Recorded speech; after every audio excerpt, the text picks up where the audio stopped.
Welcome to New York Yankee Baseball. This Yankee broadcast is brought to you by White Owl Cigars.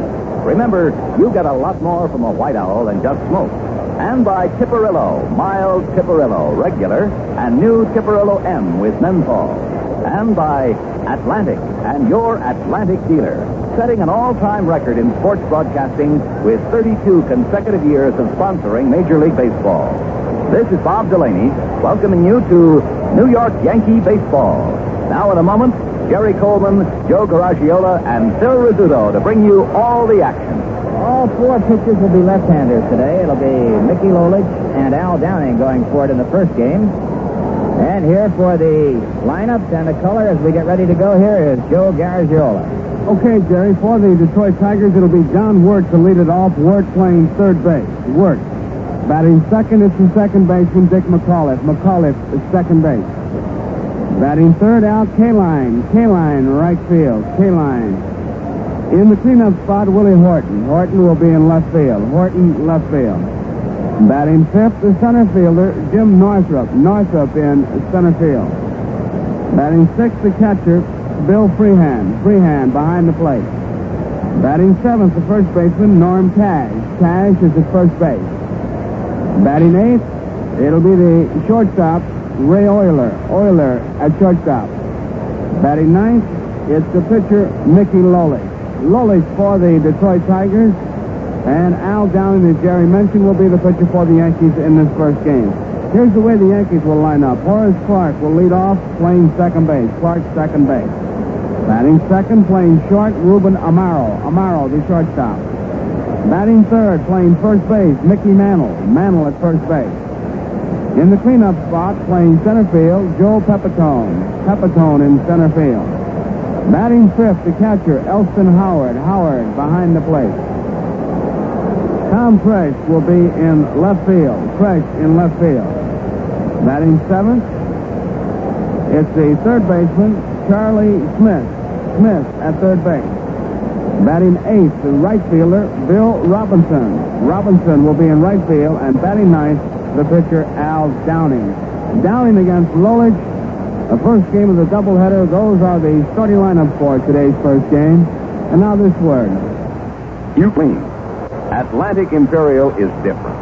It not only helps prevent this problem, it actually dissolves throttle plate deposits and washes them harmlessly away. That's why we call it the clean carburetor gasoline.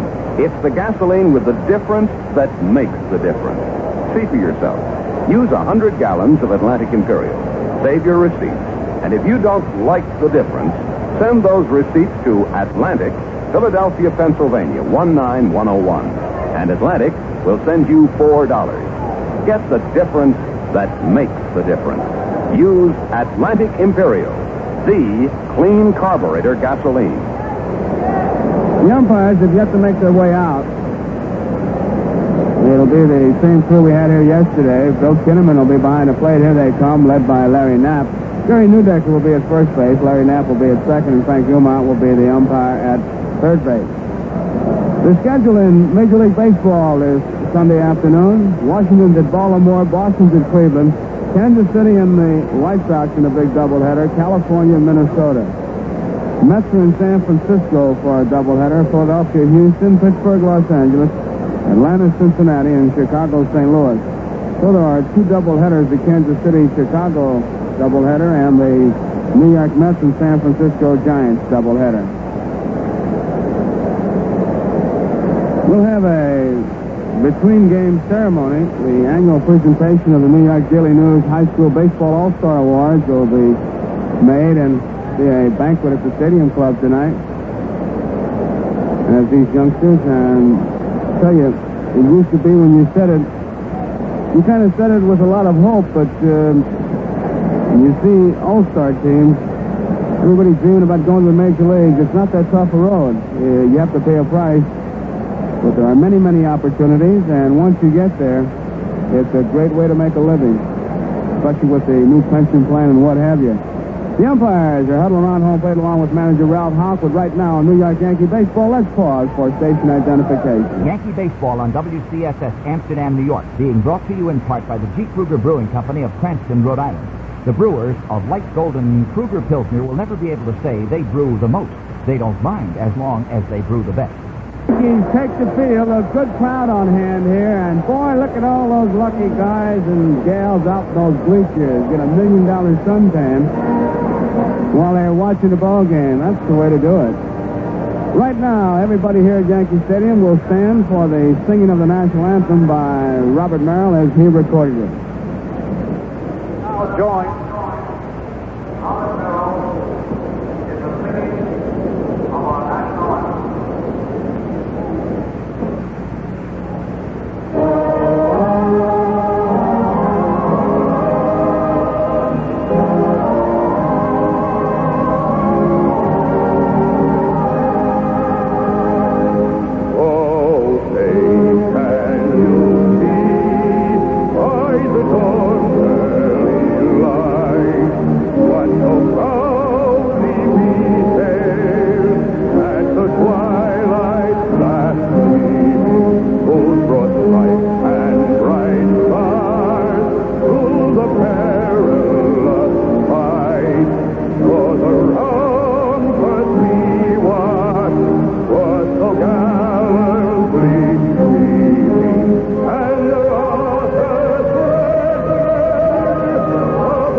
The playing of the national anthem is play ball here at Yankee Stadium. A big doubleheader. You got plenty of time to get on over here. We've got room for you, so if you haven't got anything planned, come right on over. There'll be a lot of baseball this afternoon. The first game, Al Downing against Mickey Lolich. The second game is Fritz Peterson against Hank Aguirre. Tigers and the Yankees. Downing is taking his warm-up tosses. The leadoff man, Don Wood, standing off to the side, swinging a couple bats. And all set to bring you the play-by-play. Here is Jerry Coleman.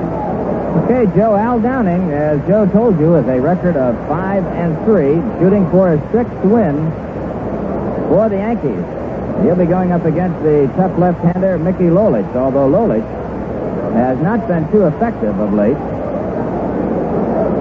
They expected big things from the left-hander for the Detroit Tigers.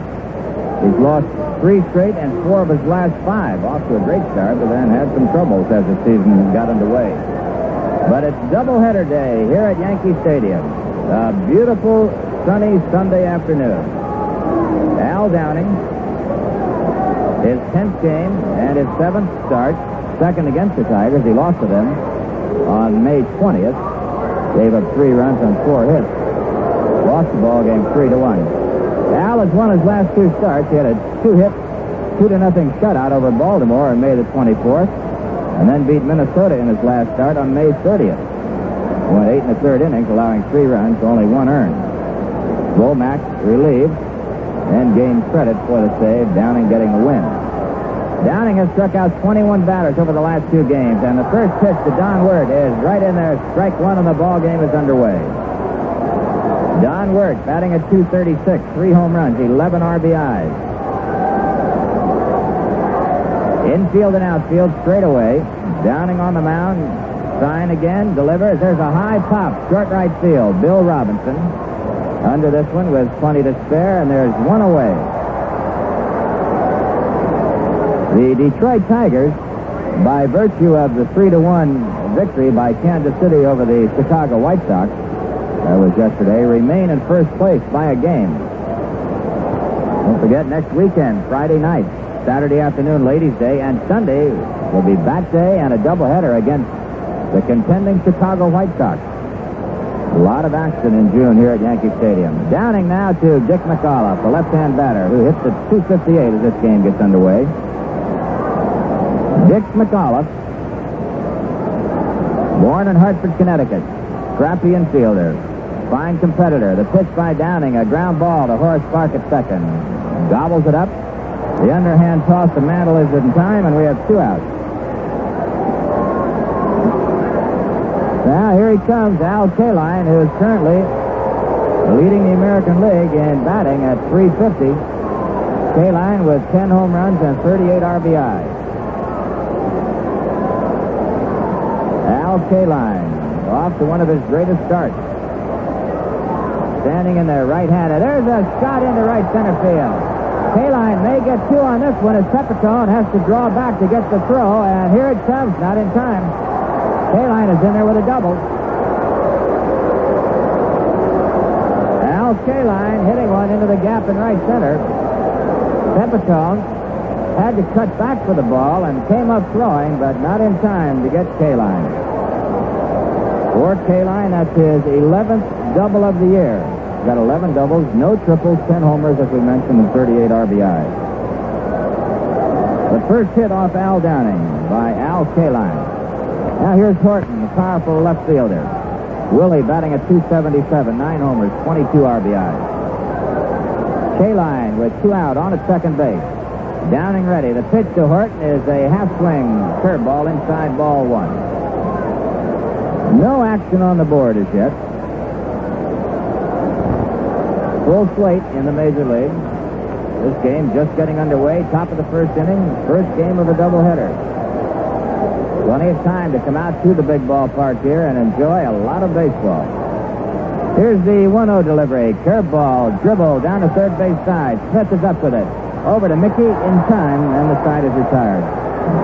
That play going 5-3, third baseman to first. No runs, 1 hit, 1 man left, and a score after a half inning of play. Detroit nothing. Yankees coming to bat.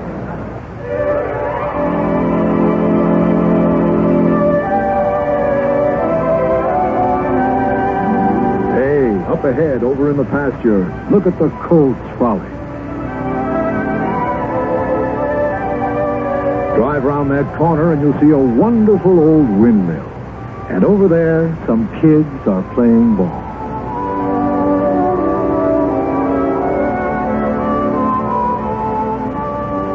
Atlantic Imperial, the clean carburetor gasoline, keeps your car on the go and more.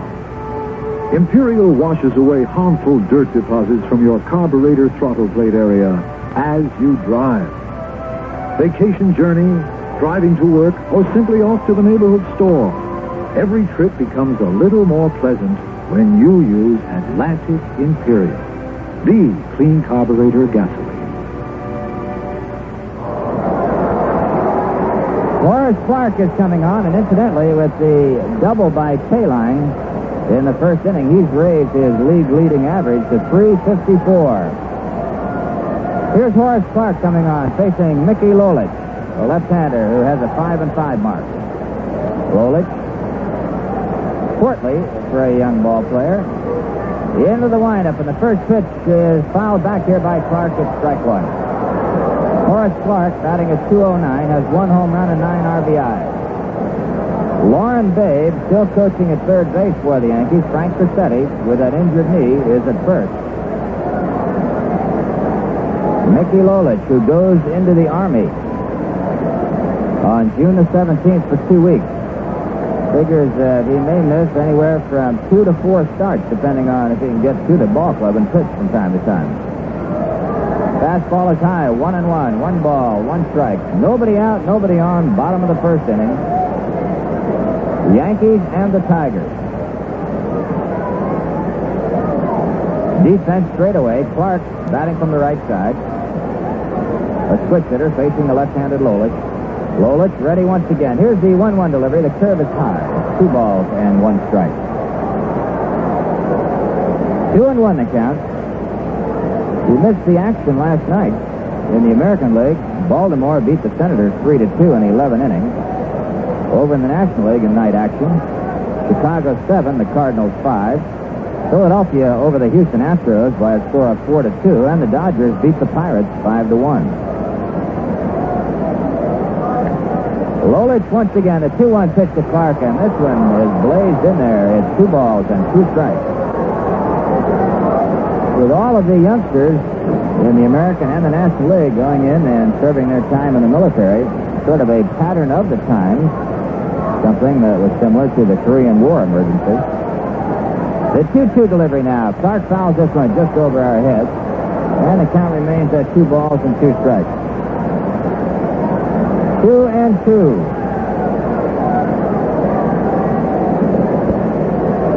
Nobody out. Horace Clark leading off the bottom of the first. No score in the ball game. Ruben Amaro on deck. He'll be followed by Mickey Mantle. Lolich to Clark. Fouled right back again over our heads here. And the count remains 2 balls and 2 strikes. You know, Joe, that's got to be quite a problem for all managers and general managers when they set up their ball clubs. This service time that so many of the young ball players have to fill. No question about that. It's a problem any way you look at it. It's so nice if that problem just was never around for anybody in any business. Well, I guess we can all say amen to that one. Here's a 2-2 delivery, and it's outside 3-2. One of the prime considerations of a manager and a general manager putting together a ball club these days is a service obligation by the ball players. Conigliaro for the Red Sox, Bill Rohr went in recently.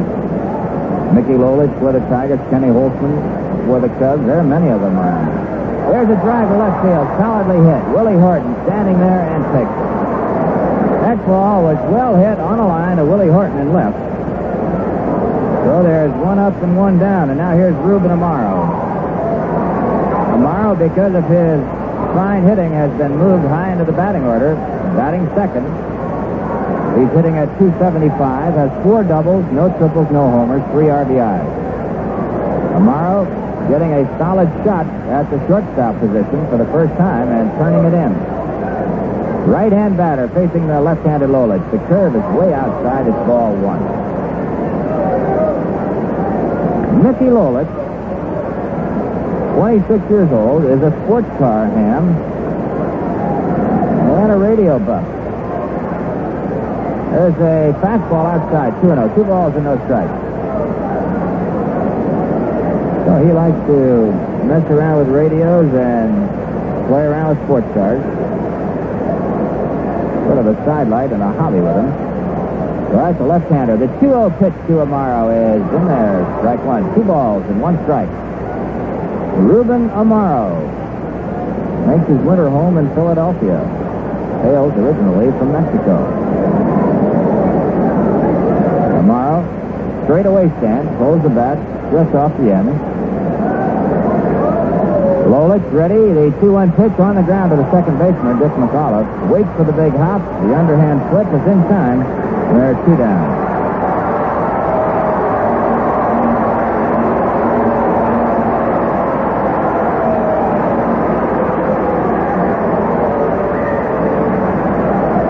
Well, the roar that you heard was for Mickey Mantle. Mick, whose average has been depressed of late, batting only at .220, nevertheless has 11 home runs and 21 RBIs.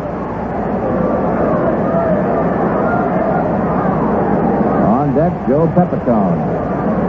Mickey Lolich, who hurled a 5-hitter against the Yankees on May the 19th, beats them 4-2. One of the runs, though, was a home run by Mickey. All right, the first pitch to Mantle is a curve that misses outside, ball 1. Lolich, 5-5 this year. He's 8-9 lifetime against New York. Lolich looking in at Bill Freehan, the big catcher. He's ready. The windup, the pitch, curve misses outside again. 2-0. 2 balls, no strikes, 2 outs, nobody on. Bottom of the first. No score in this first game of the doubleheader. Second game, it'll be Hank Aguirre for the Tigers, Fritz Peterson for the Yankees. Lolich again. Here's the 2-0 pitch to Mantle. Curve. This time makes it. It's 2 balls, 1 strike. The controversy has raged around Mantle all through his professional career as to whether or not he was a better right-hand hitter or left-hand hitter. And the statistics bear out that he hits better from the right side. Here's the 2-1 pitch. Curve is outside. 3-1. 3 balls and 1 strike. Yet most of the home runs that Mantle has hit have been left-handed, primarily because of this ballpark and also because he's up more left-handed. Tiger defense shading Mickey to pull and deep in the outfield. Here's the 3-1 delivery. High drive down the right field side, slicing, foul, and into the stands. And had that ball been fair, Kaline, who was practically in right center, was still over there in time to take it, had it been a fair ball. Al Kaline, who made a throw here yesterday that astounded everybody. Joe, I've never seen anything like that or as good. That was a tremendous throw. I didn't think he had a chance to get his man, and it was a fairly easy play for him when it was all over. Well, he threw that ball on a fly, got Whitaker, who was going from first to third, and nailed him. The ball and the runner and everything arriving at once, but the ball a split second ahead. Here's the payoff pitch, and it's ball 4. And Mantle walked. Check that. That was Mike Keegan that was running, not Whitaker. So, Lolich walks Mantle. There's 2 out, and here's Joe Pepito. Joe Pepito batting at .269, 2 home runs and 19 RBIs. Mantle at first base. Lolich set. Here's the pitch to Pepe. Curveball hit deep to right field. This could be it. Way back there, and there it goes.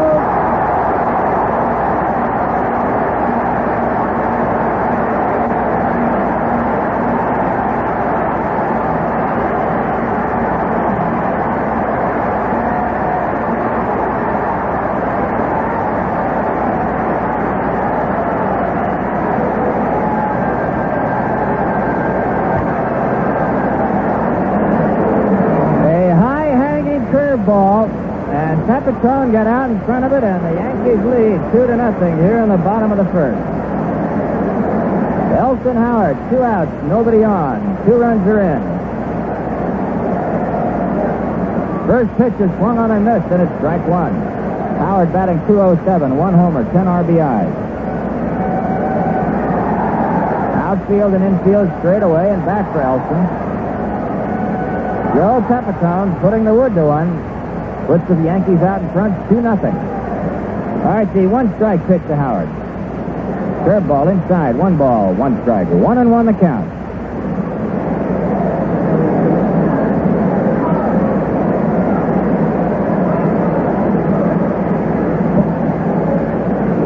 The next one to Ellie is a ground ball down the third base side, just foul. 1 ball, 2 strikes, 2 outs. The Yankees leading 2-0, bottom of the first inning. Lolich being tagged by Pepito's 3rd home run of the year. And RBI's 20 and 21. Ties him with Mantle for most on the Yankees. There's a fastball inside now to Elston Howard. 2 balls and 2 strikes. 2-2 the count.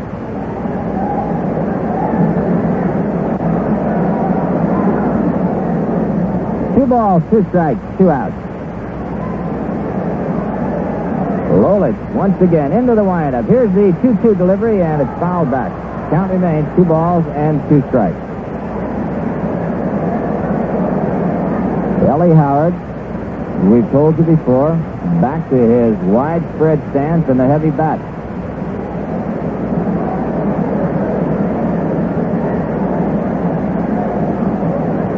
Jim Northrop, the center fielder, almost in dead center field.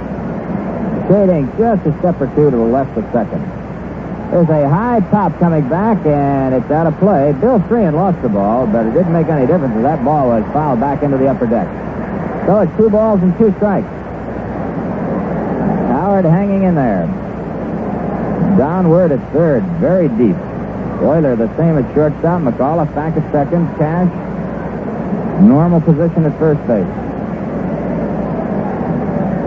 And Mickey Lolich Under a warm sun, ready again. The 2-2 pitch. Curve misses way outside. It's 3-2. And so far, that has been the ball that has plagued this young left-hander Lolich, that curveball. He's been erratic with it. And mostly high. And it was a high curveball, a Pepito tag for the home run. Lolich once again. Here's the payoff pitch to Elston Howard. And it's low and inside. Ball 4, and a 2-out walk now to Ellie Howard. Sets things up for Tommy Tresh is coming on.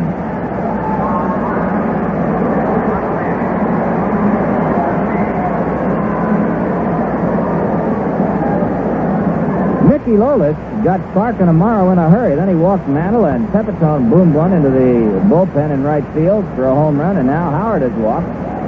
And here's Tommy Tresh, who was the batting hero for the Yankees yesterday with his 2-run homer. For Tresh, that was a stiff yesterday. Tommy batting from the right side, been having troubles with that right knee. The pitch by Lolich.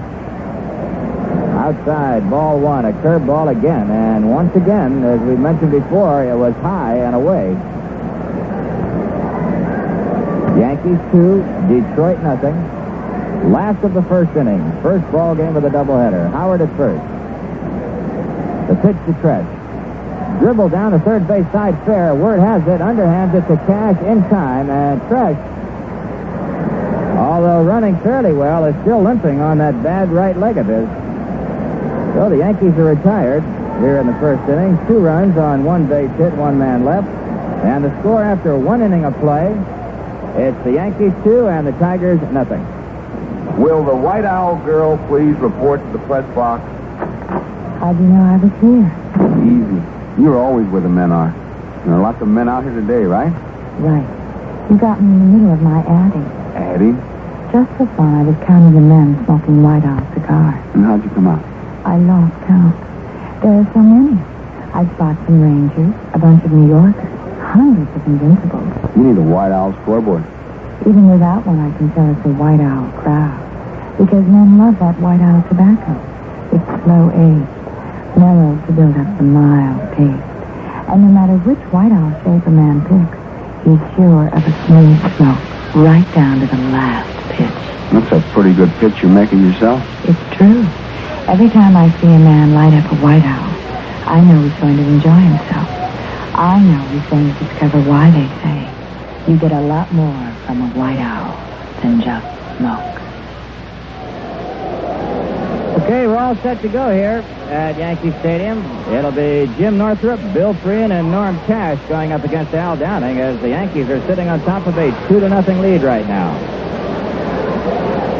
Jim Northrop, vastly improved ball player over the last 2 years. Comes into the ball game with a .293 average, 4 homers, 25 RBIs. Left-hand batter. The pitch by Downing, a curve is in there, an overhand curve for strike 1. Northrop, 6 feet 2 inches tall, 200-pounder. Fine defensive outfielder who never played center field before this year and is doing quite a job. There's a high curve that's over the head of Northrop, and it's ball 1. 1 ball and 1 strike. Jim Northrop standing in there. Downing again. The 1-1 pitch on the ground. Clark to his left. Up with it. Flips to Mantle in time.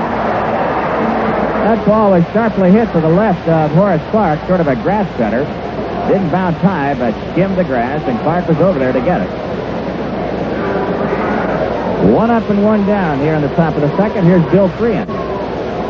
Frein also off to a good start this year, batting at .287. In fact, you look at the middle of that Tiger batting order, Kaline, Horton, Northrop, and Frein. 354, 277, 293, 287, all having fine starts. And the big catcher, Bill Frein, 9 home runs, 28 RBIs, right-hand batter. Crowds the plate, takes a curveball high, and it's ball 1. Norm Cash on deck. Defense shading a little to the left for Frein as Downing delivers again. The ball fouled back. 1-1 the count. 1 ball, 1 strike. Well, on the board, the American League standings: Detroit, Chicago, Boston, Baltimore, Cleveland, Minnesota, Kansas City, New York, Washington, and California. Those Red Sox, a surprise ball club this year. Only 3.5 behind the Tigers. There's a changeup that's low and outside. 2 balls and 1 strike. 2-1 the count. Boston Red Sox will be into the stadium later this month. Red Sox coming in for 3 night dates. June 19th, 20th, and 21st. That's a Monday, Tuesday, and Wednesday evening. Then Detroit back here for a weekend set, 23, 4, and 5 of June. Bill Free and a high fly ball, straight away center field. Joe Pepito standing almost where he was planted and makes the catch. 2 down. Now here's Norm Cash, a dangerous hitter. Tomorrow night, the Washington Senators will be on hand. Monday night, Tuesday night, doubleheader Wednesday, and Thursday evening. So the action continues here at Yankee Stadium. All right, the first pitch to Cash to the curve. It's outside. 1-0. 1 ball, no strike.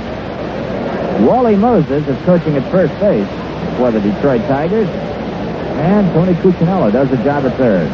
Fastball back to Cash off the plate. 2 balls, no strikes. Perfect day for baseball. A breeze out here at the stadium. Beautiful, sunshiny day. Looks like Coney Island out in the left field bleachers. Here's the 2-0 delivery. 1 hopper. Clark can't get to it as it gets through him. And let's see how they rule that one. That ball was hit like a bullet on 1 hop to Horace Clark, and he tried to backhand it as he stepped aside to come up with it. It was one of those wicked 1-hoppers. And we'll see how the official scorer rules that one. So far, no ruling as yet. And they're ruling it a base hit. Norm Cash, a 2-out single. Now here's Ray Euler as the ball gets away from Ellie Howard. And down to second base goes Norm Cash. So we're having another debate as to whether it's a wild pitch or a pass ball, and they're charging Elston Howard with a pass ball.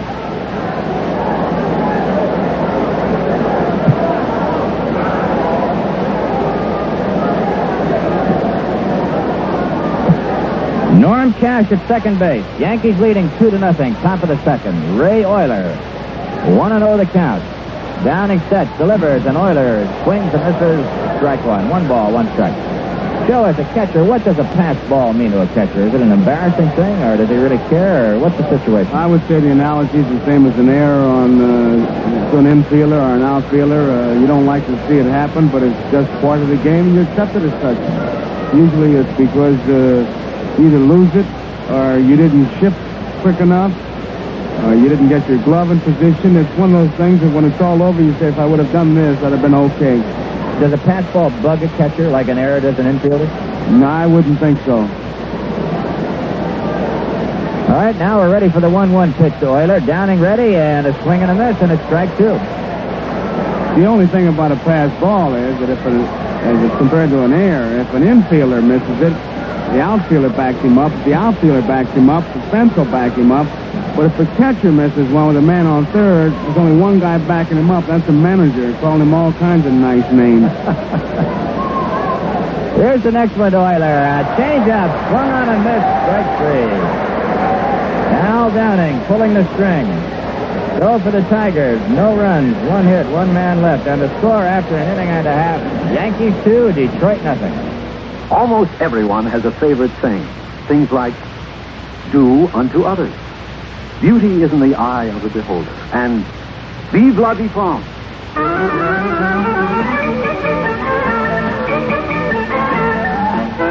Viva the little difference that makes the difference. Viva Atlantic Imperial, the clean carburetor gasoline. Some gasolines leave dirt deposits in the throttle plate area of the carburetor where they can cause stalling, rough idling, and wasted gasoline. But Imperial dissolves those deposits and washes them away. This can be the little difference that makes the difference in your car's performance. If you don't like the difference after using 100 gallons of Imperial, we'll pay you $4. Get a receipt for each purchase, then send the receipts to Atlantic, Philadelphia, Pennsylvania, 19102. Vive la différence! You'll get the little difference that makes the difference from Atlantic Imperial. the clean carburetor gasoline. Charlie Smith is coming on to face Mickey Lolich here as we go into the bottom of the second inning with the Yankees leading 2-0. It'll be Smith, Robinson, and Downing for the Yankees. Charlie Smith batting .221, 1 homer and 10 RBIs. Batting from the right side against the left-handed Lolich. Lolich ready, delivers, and a swing and a foul back down away from the catcher, and it's strike one. No balls, 1 strike.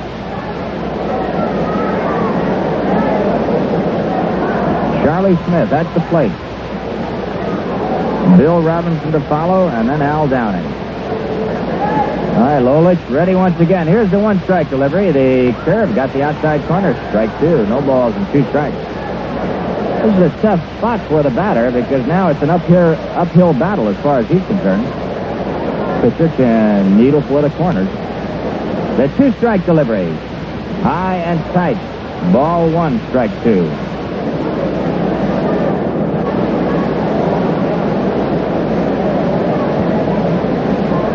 Defense just about straight away for Charlie Smith. Here's the 1-2 delivery. Change-up. Fouled off right side and into the stand. Bill Freehan, who's catching the first game, can get quite a workout while we wait for Freehan to get back. This is New York Yankee Baseball. We pause for station identification. You're listening to Yankee Baseball on WCSS Amsterdam, New York. Today's game is being brought to you in part by the G. Kruger Brewing Company of Cranston, Rhode Island. Brewers of the world's most perfect beer, Light Golden Kruger Pilsner. Now Lolich ready. The 1-2 delivery to Charlie Smith. A curveball a little bit high. 2 balls and 2 strikes.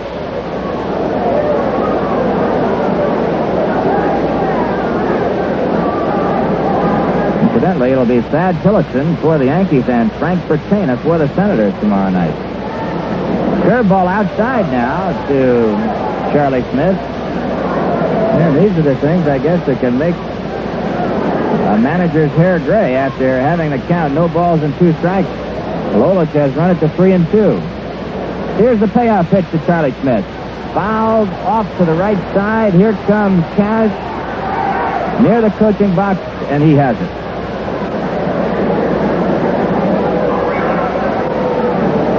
So there's 1 up and 1 down, and I was just handed a note here that says Mike Epstein tomorrow also. So it's expected that the newly acquired Mike Epstein of the Senators, who's a native of the Bronx, is scheduled to make his debut at Yankee Stadium. And you talk about pressure being on a ball player, he has got to turn it in.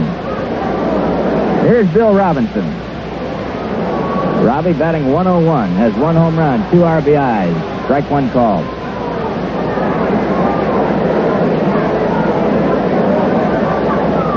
Bill Robinson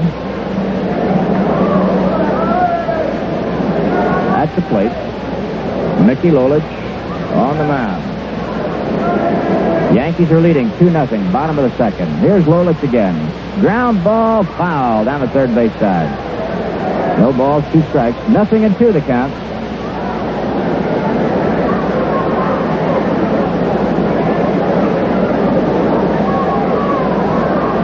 Lolich peering in at Bill Freehan, getting the sign. Al Downing's on deck. 1 away, nobody on.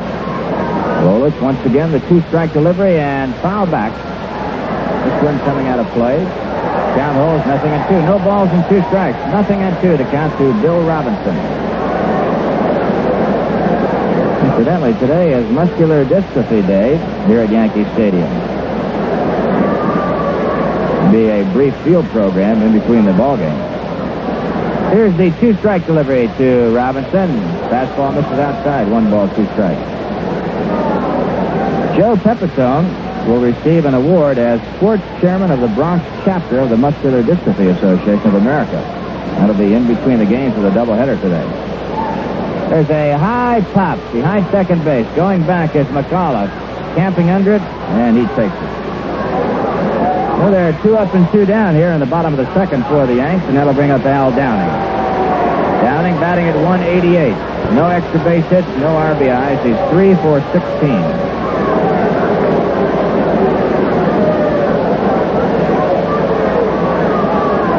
Well, a new butt service instituted by the Yankees Friday night has turned into overwhelming success, and they're going to increase it now. Here's Downing taking a strike right in there. The service will be increased effectively immediately. Instead of leaving for the stadium 2 hours before and 1 hour before game time, buses will now leave every half hour, commencing from 2 hours before game time.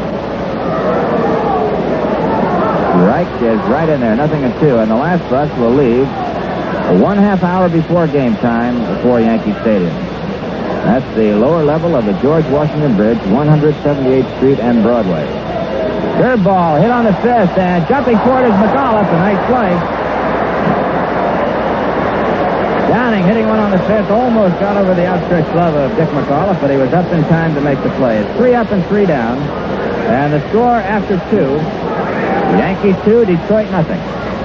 Light Kruger Pilsner, Light Kruger Pilsner. It's just a special beer for any time at all. We take our time to make it a fine brew. Made a little at a time, it's the world's most perfect beer. We agree, miss. Kruger Pilsner is perfect. 'Cause it's perfect beer. It's Kruger Pilsner. Light festive flavor. That's Kruger Pilsner. The Kruger Brewing Company, Cranston, Rhode Island.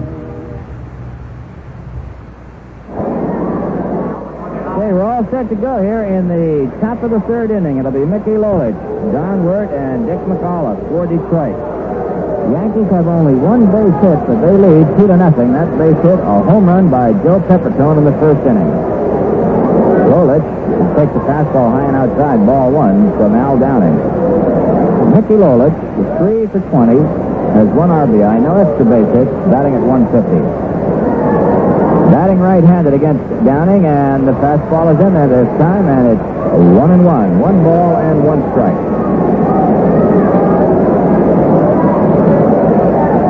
Lolich, a switch hitter. The 1-1 delivery, and this one is high. 2 balls and 1 strike. Strange story about Mickey Lolich. He became a left-hand pitcher because of a childhood accident.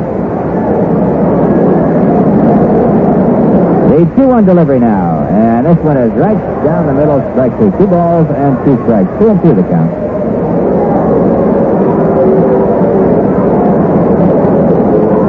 Outfield shading Lolich toward right. They're now looking for him to pull. Now the 2-2 pitch by Al. It's a slider that misses inside. 3-2. 3 balls and 2 strikes.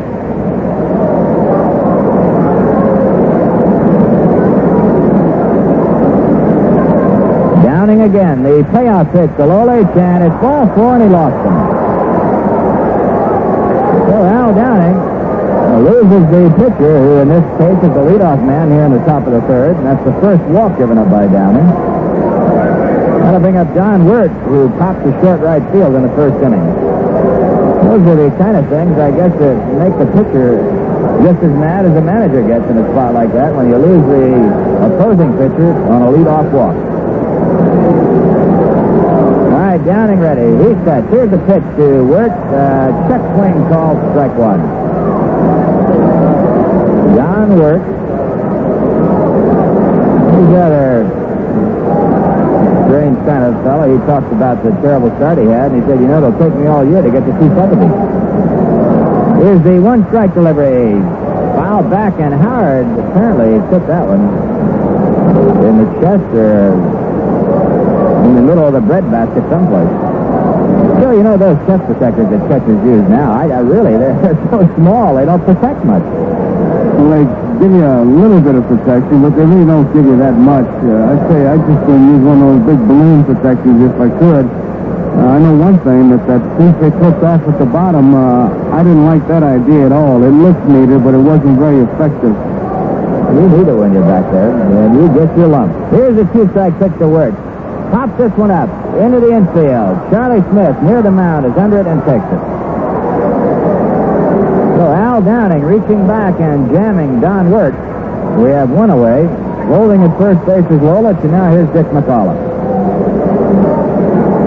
Mcauliffe bounced to second in the first inning. The weather is so pleasant here today that Lolich, although walking in the first inning, did not want to have a warm-up jacket, even a light one. There are the bleachers, everybody sitting out in the left field bleachers, basking in the sun. Fastball is in there. It's strike one to Dick Mcauliffe. And many of the people out there have taken off the shirts, and they're getting a sun bath and the pleasure of watching baseball at the same time. Now the one-strike pitch by Downing to Mcauliffe. Well hit to right field. Bill Robinson backing up near the running track and makes the play. That ball, a line drive, not too high, giving Robinson a chance to get to it, and they're two down. Now the announcement you just heard was for the American League's leading batter, Al Kaline, who doubled into right center in the first inning. And the sign on the board, Al Kaline needs 18 home runs to be the top Tiger home run hitter of all time. That's something, when you think about it, hard to believe when you consider that Hank Greenberg played with Detroit. Greenberg at one time hit 58 one year. There's a check swing curveball inside to Al Kaline, ball one.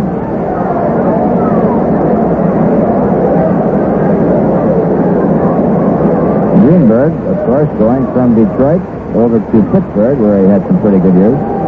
Was Greenberg with the Pirates when you were there, too? No, Jerry, he was before me. I was with St. Louis then. All right, here's the 1-0 pitch. A changeup swung on a miss by Al Kaline. 1 ball and 1 strike. I know one thing that he did over there. He impressed on Ralph Kiner. He had to work to be a home run hitter and be a good hitter. And, boy, there were many a time we'd go to Forbes Field and they'd be out there batting practice in the morning, the two of them. Downing again to Kaline. Curveball, low and inside. 2 balls and 1 strike. He also changed the dimensions of that ballpark, if I'm not mistaken. He did 1 year, and I tell you, it's an unfair thing that a lot of people think that that's when he hit all those home runs, because I think Greenberg, like Kiner, they don't need any help. Just put them in airports and they'd hit home runs. They were big enough anyway. All right, the 2-1 delivery now to Kaline, way outside, 3-1. 3 balls and 1 strike. 2 out at first base. The pitcher, Mickey Lolich. Well, if Lolich dies on the bases, you can bet that the Tigers are going to take their time getting him back there again. He's been out there under that hot sun. There's a sharp grounder. 2 hops to Amaro at short. Over to Horace Clark. The side is retired. The play going 6-4. Forced to second base is Lolich. For Detroit here in the 3rd inning. No runs, no hits, no errors. 1 man left. And the score after 2.5. The Yankees 2, the Tigers nothing. Flowers? Flowers for me? Oh, how nice. Jim! Jim! Come look what the children sent. When was the last time something nice happened to you? If it's been a while, then drive to your nearby Atlantic Red Ball station. Something nice is always happening there. For instance, you'll get the Atlantic gasolines that put the go in your car. Then your Atlantic Red Ball dealer will clean your windshield, weather permitting, and offer to check your oil. If he forgets to do either, your gasoline purchase is free. This offer may vary in some states, but Atlantic Red Ball dealer service never varies. When was the last time something nice happened to you? Drive in where you see the Red Ball sign for Red Ball dealer service.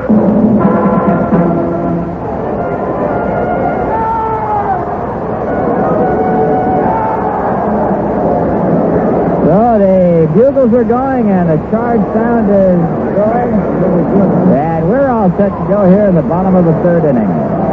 Leadoff batter Horace Clark, Ruben Amaro, and Mickey Mantle will face Mickey Lolich, with the Yankees leading 2-0. There it is again. I don't know who's got the bugle, but he's doing quite a job. Lolich to Clark, drilled to left field. Coming off fast is Horton, and he made a nice play. What a play by Willie Horton. thing, that was a base hit all the way, and that Willie Horton, who's well over 200 pounds, came in a hurry and scooped it up about knee high. And that could have been a dangerous play, Joe, if he got in between that hop. Yes, sir. I tell you, Jerry, and he had room to spare. He's a big guy, but he's quick. His movements are very quick. He's not a big, strong, lumbering sort of a guy. When he moves, he gets in gear in a hurry. Well, one thing's certain, he saved Lolich a little trouble coming in as he did on that one. Here's Amaro, who fouls the first pitch back at strike one. And Horace Clark has hit the ball hard and sharp twice, both times to Willie Horton, once in the first and again here in the third. Ruben Amaro, who bounced to second in the first inning, is up there. Yankees 2, Tigers nothing. Lolich, the left-hander, into the windup, high and outside. The fastball missing. It's 1-1. 1 ball, 1 strike. Take a look at that American League race. Things are starting to tighten up a little. Lolich to Amaro, a tie. 2 balls, 1 strike.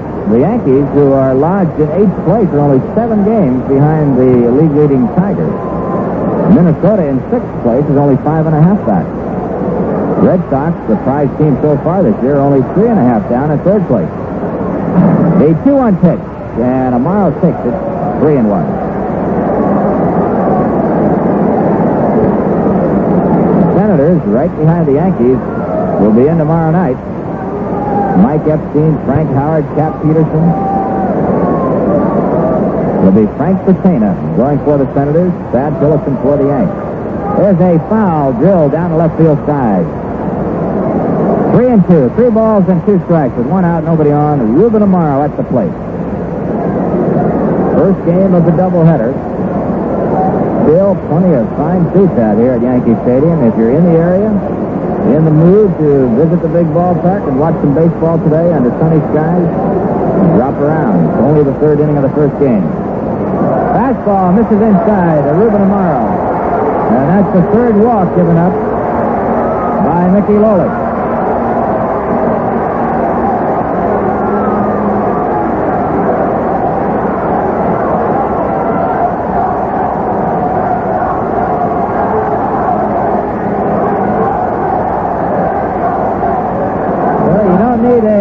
Scorecard or a book to realize who's coming on now. Mickey Mantle. Tiger and field shortened up a little, looking for a possible DP. Mantle batting from the right side. At first base on the base on balls is Ruben Amaro. 1 away. Lolich's first pitch is a curve low and inside, ball 1. Mantle, 507 lifetime home runs, 11 so far this year. Outfield straight away and deep for Mickey. He'll hit to all fields. Here's the 1-0 pitch, and this one is high. 2 balls, no strikes.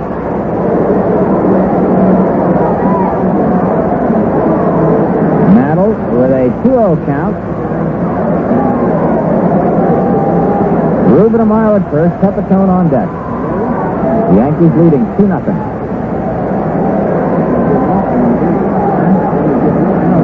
Lolich ready once again. Here's the 2-0 pitch, and it's popped up behind second base. Mcauliffe going back. It could be trouble. Here comes Kaline and saves the day. Throwing to first base, trying to get Amaro, who's back in time.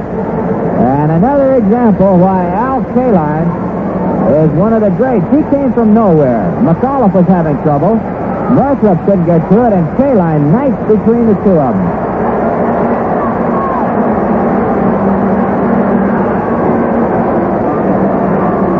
Al Kaline sensing the situation.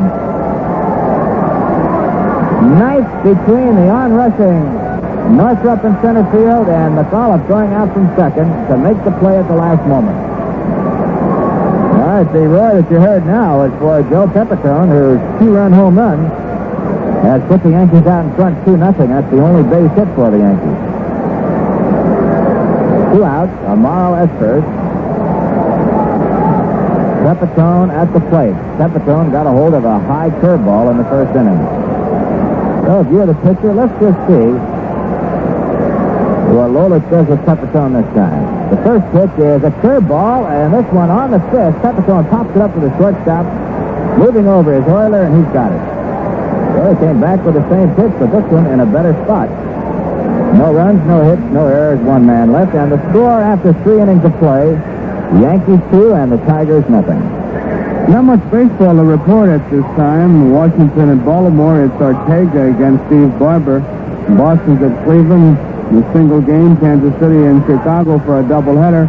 California at Minnesota in a single game rounds out the schedule. There's one game underway in the National League at this time. Atlanta at Cincinnati. It's 0-0 at the end of 2. Johnson against Maloney. Philadelphia at Houston. Pittsburgh in Los Angeles. Chicago and St. Louis. Single games. And the only doubleheader in the National League, the Mets are in San Francisco. And so that's a look at the scoreboard. There's plenty of baseball as the afternoon wears on. And we've still got room for you, and we've got plenty of baseball left here at Yankee Stadium. It's a 2-0 score here. The Yankees, who have really been making their base hits count. Yankees have one base hit off Mickey Lolich, and that was a 2-run homer by Joe Pepito. After the first two men, Clark and Amaro, went out, Mickey Mantle drew a base on balls, and Pepito hit the first pitch into the bullpen in right field, and the Yankees had 2 runs. That's how we stand. Yankees 2, Detroit nothing, top of the 4th. And it'll be Willie Horton, Jim Northrop, and Bill Freehand to lead it off. Horton, powerfully built right-handed batter. Bounced out his first time up. And Horton is ready and all set to go. Again, here is Jerry Coleman. Okay, Joe, Willie Horton is up there, who bounced to third in the first inning. Al Downing, so far, shutting out the Tigers on 2 hits through the first 3. Downing's first pitch is swung on, a missed, strike 1. Horton going after a high slider. It's hard, really, to tell whether or not a curveball is a curveball or a slider. And the interpretation of the two is, well, it's 6 of this, half a dozen of the other. Some people throw a sharp curveball that's really a slider, and other people throw the big curveball, which is a big curveball. Swing and a miss by Horton, and it's strike 2. But Downing has both of them. He can throw a big overhand curveball, and then he can throw a sharp curveball, which is really a slider. Some guys have a natural slider. Dick Donovan had one. Al Reniff has one. Robin Roberts had one. Mel Parnell, Billy Pierce. Here's the 2-strike delivery. A half-swing call, ball 1, and Howard wanted that one. Ellie Howard, when he caught the ball, turned around immediately to Bill Kinnaman, and Kinnaman said, nope, so it's ball 1 and strike 2. Willie Horton, batting number 4 in the lineup. Will be followed by Northrop and Freehan.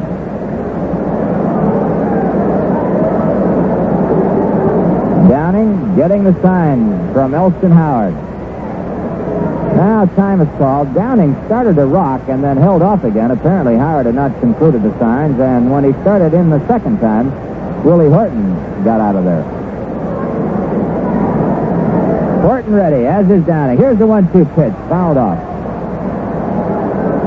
So the count remains 1 ball, 2 strikes. Willie Horton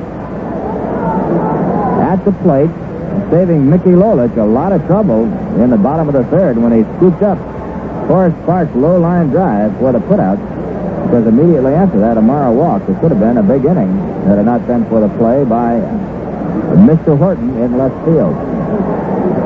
All right, the 1-2 delivery once again, and the fastball is just off the outside corner. 2-2. 2 balls and 2 strikes. Fine crowd on hand here at Yankee Stadium, and I'll bet you most of the people here had a chance to go out to Lobby 6 to listen to many of the Yankee Hall of Famers out there. One of the big thrills when you come to the ballpark, be sure and visit the Yankee Hall of Fame at Lobby 6. Here's the 2-2 pitch. Ground ball fouled off to the left. Every time you pick up one of the phones out there, and there are 34 men whose voices and feet are recorded in the Hall of Fame at Lobby 6, it records a number. And from what we understand, the response has been simply fantastic.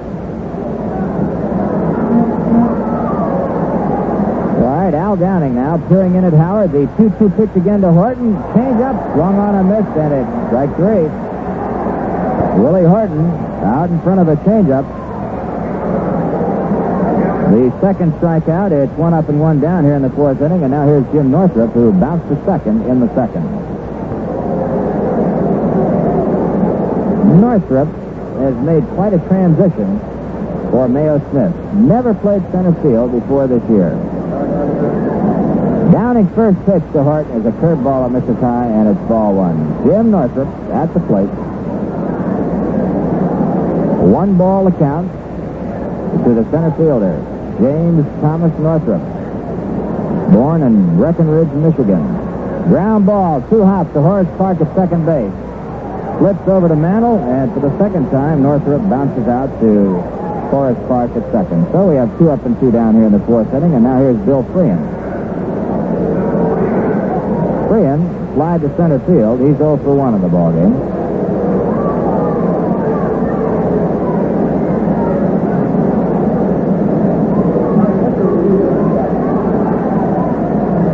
Freehan officially is rated at 6'2" at 205, but he appears bigger when you get next to him. Takes a fastball right down there, strike 1.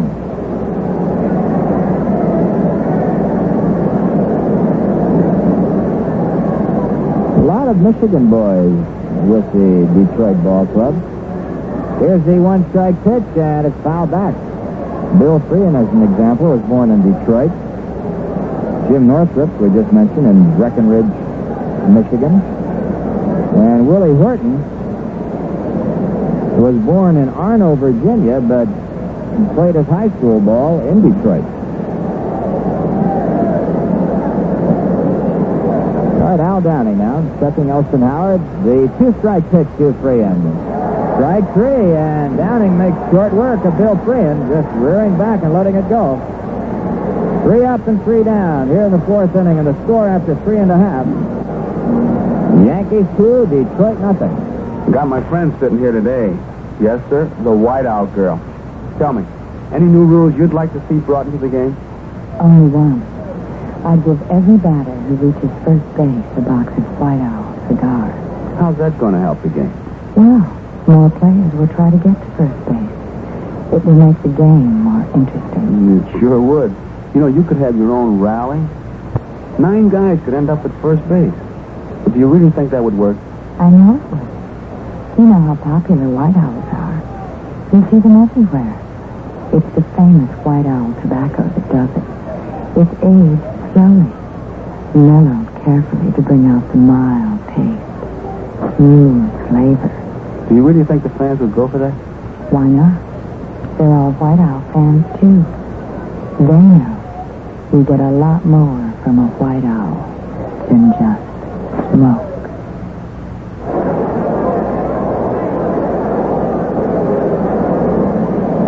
We're going into the last of the 4th inning. It'll be Elston Howard, Tommy Tresh, and Charlie Smith. And while we'll wait for Howard to go in there, this is New York Yankee Baseball. We pause for station identification. You're listening to Yankee Baseball, brought to you by the G. Kruger Brewing Company of Cranston, Rhode Island. Brewers of light golden Kruger Pilsner. This is WCSS in Amsterdam, New York. Ellie Howard standing in there.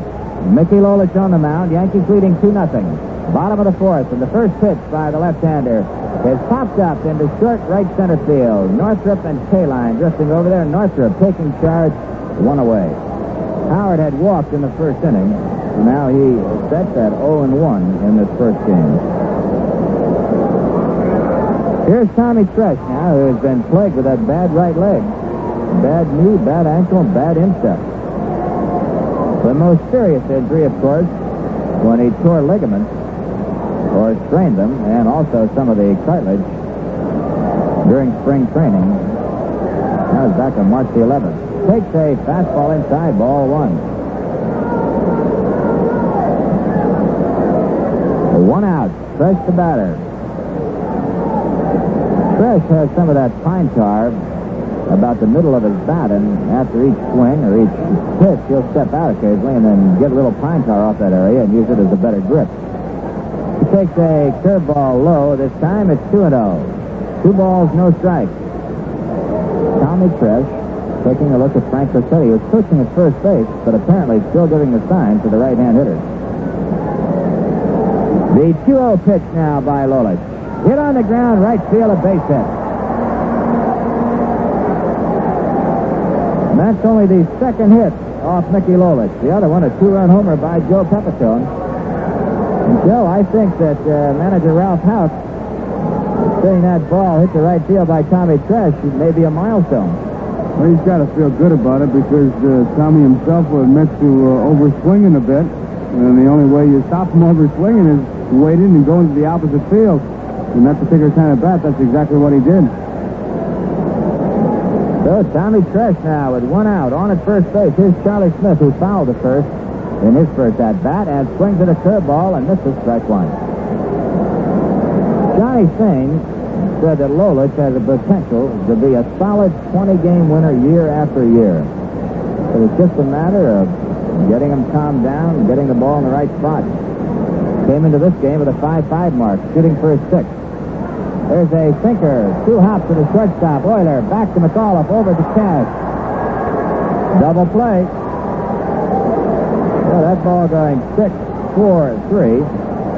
For the Yankees, no runs on one hit, nobody left, and the score after 4 innings of play. Yankees lead 2-0. Like sugar pilsner, like sugar pilsner, it's just a special beer for any time at all. Or we take our time to make it a fine brew, made a little at a time. It's the world's most perfect beer. Like sugar pilsner, a bright sugar pilsner. And your first is the taste that's crisp and clear. 'Cause it's perfect beer. It's sugar pilsner. A light definite flavor. That's sugar pilsner. Each of the brewing company straight from Rhode Island. How do you like that? It's very brewery.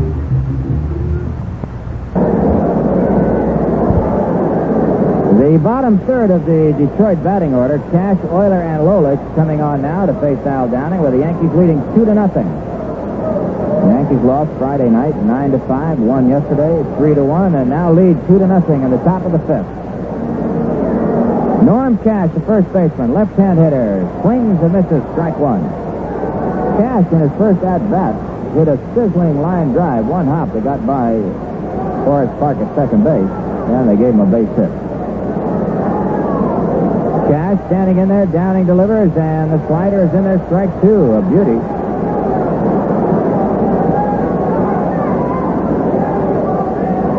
No balls, 2 strikes. Sign on the board. Mike Epstein makes debut as senator here tomorrow night, 8 p.m. Well, that ought to be something to see. Here's the 2-strike pitch now. Check swing bouncer to Amaro short. In quickly. Underhands at the flip. In time. Nice play by Ruben Amaro to get Norm Cash. We've been speaking about Epstein, and there has to be a lot of pressure on this youngster. Anytime you say, I'm not going down to the minor leagues because I think I'm a big league ball player, you have just put your neck in the noose. And the only way you can get it out is to produce. So Mike Epstein will be here tomorrow night with the Senators. Here's Ray Euler, ball one. If you ever had a chance to meet this young first baseman, hey, he's quite a guy, a very intelligent boy, and great personality to go with it. Swing and a miss. 1 ball, 1 strike to Ray Euler. Euler, who struck out in the second inning. There's one thing about Mike Epstein, you've got to say he knew what he wanted, and he held out for it. The 1-1 pitch now to Euler. A high pop behind third. Amaro going back, calling all the way. He's got the glasses down. Is under it. 2 down. On the board, Washington at Baltimore, Boston at Cleveland, Kansas City at Chicago, California at Minnesota. No action in the American League except this game here. In the National, 1 game is underway. Cincinnati leading the Braves 2-0 after 3. Another action. The Mets are at San Francisco, Philadelphia at Houston, Pittsburgh at Los Angeles, and Chicago at St. Louis.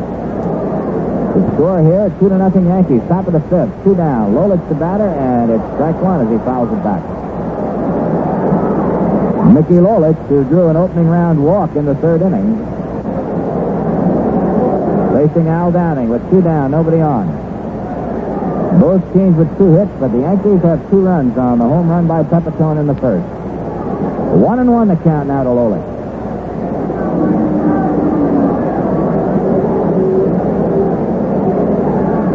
Ellie Howard slowing the pace down just a little bit. It's not a warm, humid day here at Yankee Stadium. It's just a pleasantly warm day, where the pitchers should not tire from the oppressive heat. There's a swing and a miss, and it's strike 2. 1 ball and 2 strikes. The Yankee defense shallow and shaded toward the right side, even though Lolich is up there batting from the right side. They're not looking for him to pull Downing. Here's the 1-2 pitch, and it's fouled off right in front of us here. Count remains 1 ball and 2 strikes. Sandy Alper, our engineer, looked over to see if our field microphone was still there, but we didn't lose it. They throw the microphone out here on the net, you know, and balls come back here, you could knock it off. Here's the 1-2 pitch. Bill Kinnaman started with the right hand and held back and said it's ball 2, so it's now 2-2. Did you ever lose a field mic, Sandy? Been hit a couple of times, but he's never lost one. The 2-2 pitch on the ground slowly. Mantle started for first and goes over, retrieves the ball in time to Downing, and the side is retired. A nice play by Mickey. He started to first, realized it was his ball, went over to get it, and underhanded it to Downing. That play going 3-1. 3 up and 3 down, and the score after 4.5. The Yankees 2 and the Tigers nothing. Judy? We use the same cookbook, but there's something special about your chicken. It must be the extra spices I add, Betty. Oh, they sure make a big difference. You know, I think I'll try those spices next time. Well, don't use too many. It doesn't take much. I usually add a dash. That's so often the way. Just one little touch really counts in the overall result. It's the little difference that makes the difference. A clean carburetor can make that difference in your car's performance. Atlantic Imperial, the clean carburetor gasoline, cleans your carburetor's throttle plate area while you drive to help prevent stalling, rough idling, and gasoline waste. If you don't like the difference after using 100 gallons of Imperial, we'll pay you $4. Get a receipt for each purchase, then send the receipts to Atlantic, Philadelphia, Pennsylvania, 19102. Add some spice to your driving pleasure. Get the little difference that makes the difference from Atlantic Imperial, the clean carburetor gasoline.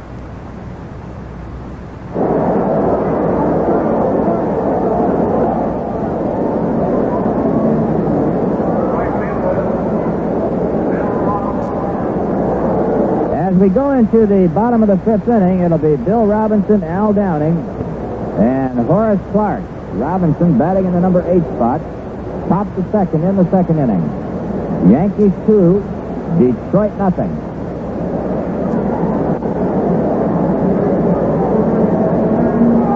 Mickey Lolich and Al Downing, 2 young left-handers in a battle today. Lolich ready. The pitch to Robinson is outside, ball 1. Lolich, as we mentioned earlier in the broadcast, is rather a portly fellow. Delivers to Robinson, swings and misses, 1-1. It says 6 feet, 195 pounds, but he looks to be a little bit heavier than that. Some ball players can play with weight, others can't do it. Lolich apparently can. All right, the 1-1 pitch now to Bill Robinson. Curveball inside, 2 balls and 1 strike. Robinson, early in the year, got a steady diet of fastballs in on the belt. And then more recently, they've been curving him. All right, Lolich, the 2-1 pitch to Robinson. It's a high pop down the right field side, drifting into the stands, out of play.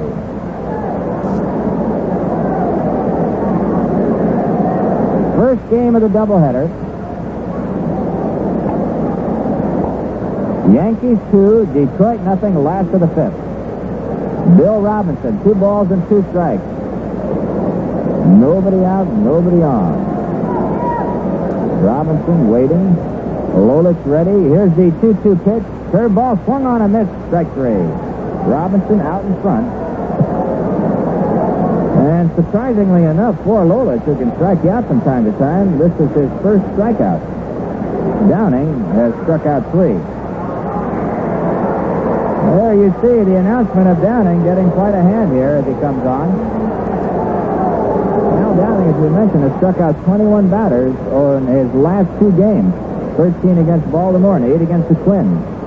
In this one, he's had only 3, but he's been effective, setting out the Tigers through the first 5 on 2 hits. There's a sidearm curveball that misses high. It's ball 1. All the scoring in the first inning with 2 outs. Mantle walked, and Pepito jumped on a high curveball for his 3rd home run to give the Yankees a 2-0 margin. 2 balls and no strikes to Al Downing. 1 away. Downing at the plate, 2-0. On deck, Horace Clark. Lolich once again ready. The 2-0 delivery to Downing, and it's in there. 2 balls and 1 strike. Second ball game, it'll be Fritz Peterson looking for his first win. He's 0-4 this year. Against Hank Aguirre, also looking for his first win, who has no record. 2 left-handers in the second game as well.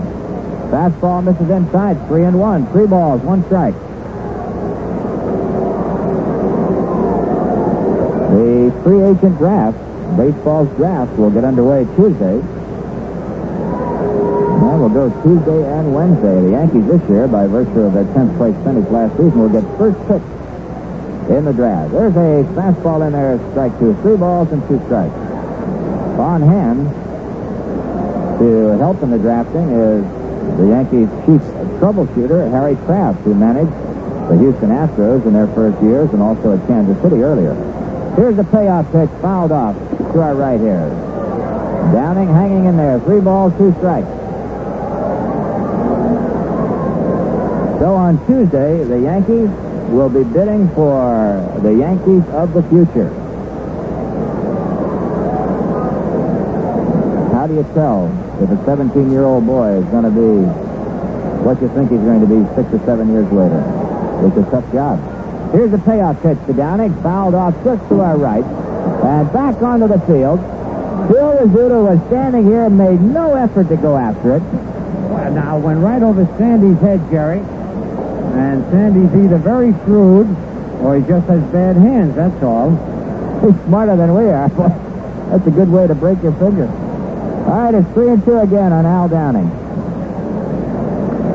The payoff now, and it's drilled to right field. K-line moving over and has it. That ball was well hit. Well, they're 2 up and 2 down. You know, Phil, your young son, the Scooter here, with his 2 buddies, all sitting there with their gloves, were about 15 feet in the wrong side for that one. I know, they've been dying to get a foul ball here, but they're just in the wrong spot at the right time. Well, they're drifting over behind us now, just in case. How about that? They're pointing to the... Let's put an X up there. We got to put X's on all the spots where the ball's hit up there in the broadcast booth. And the date. And who did it? Here's Horace Clark, who is 0 for 2. Started a bunt and took inside, ball 1. Clark has hit the ball sharply to left field twice in the first and the third inning. Yankees 2, Detroit nothing, bottom of the 5th, 2 outs, nobody on. 1-0 to count on Horace Clark. Lolich ready. Here's the pitch to Clark. It's outside. 2-0. 2 balls, no strikes. Strange thing about Horace Clark, who batted in the high 260s last year, has not been able to get his average up there. Came into the game at 209. Here's the 2-0 delivery. Ground ball, base hit in the hole between John Wirt and Ray Euler. So Horace Clark finally makes it after hitting the ball sharply in his first 2 trips. Gets one through the infield. A 2-out single to left. That's only the 3rd hit off Mickey Lolich. Here's Ruben Amaro. Bounced to second and walked.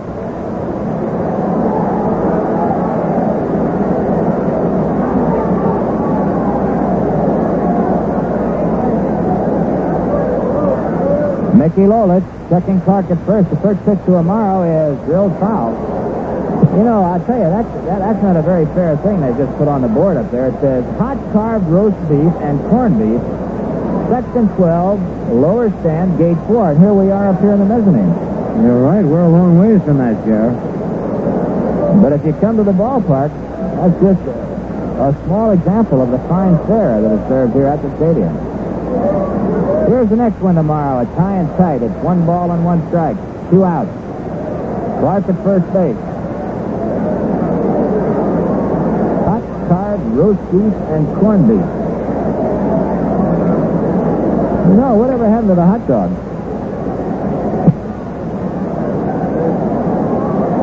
All right, Lolich to Amaro. It's fouled back. 1 ball, 2 strikes. Big week of baseball ahead of the Yankees. 9 games, 5 with the Senators, 4 with the White Sox.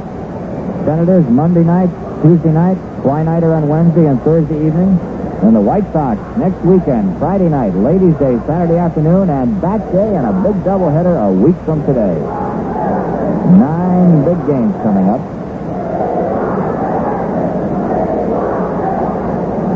Okay, Lolich ready.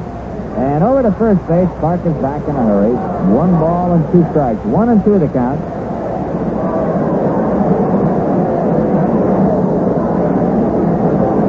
Lolich once again sets. Here's the next one tomorrow. Curve is way outside. 2-2. 2 balls, 2 counts. Check that. 2 balls and 2 strikes is the count.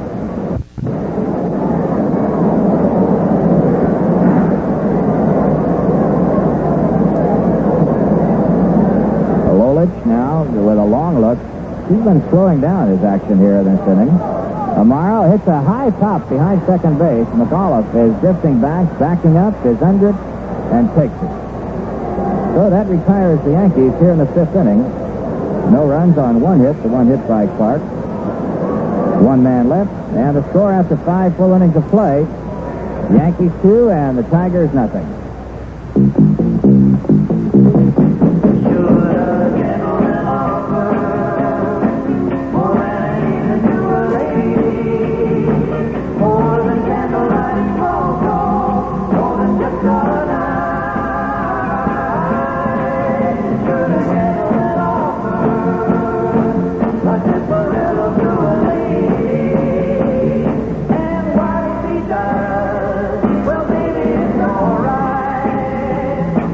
Should a gentleman offer a Dipperillo to a lady?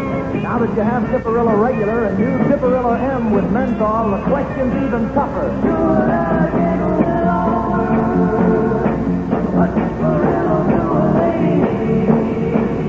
And what if he does? Well, maybe it's all right, yeah. Dipperillo tonight, yeah. Dipperillo.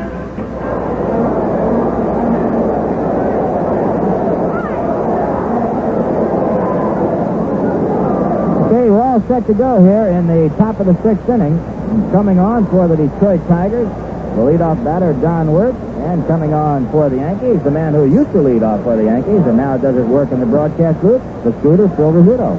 Thank you, Jerry. Don Wirt has fly to right field. That was in the 1st inning. In the 3rd inning, he popped to 3rd base. Al Downing into the windup. His first pitch, a ground ball. Amaro was right up with it. A long throw. In time. And it's 1 away. Amaro made that play look very easy, and it's a difficult play, just about the toughest play for a shortstop when you go into your right and you're deep on the edge of the outfield grass. But he threw a strike to Mickey, and they had work by about 2 strides, 1 away, and here's Mcauliffe. Dick bounced to second base hard in the 1st inning and lined to right field in the 3rd. The Yankees lead 2-0 on the strength of Joe Pepitone's 2-run home in the 1st inning.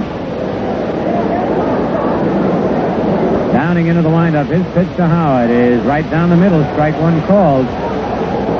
On deck is Al Kaline. Elston Howard, who very likely will catch both ends of this doubleheader. With 2 left-hand pitches going. Pitch is low and inside. 1-1.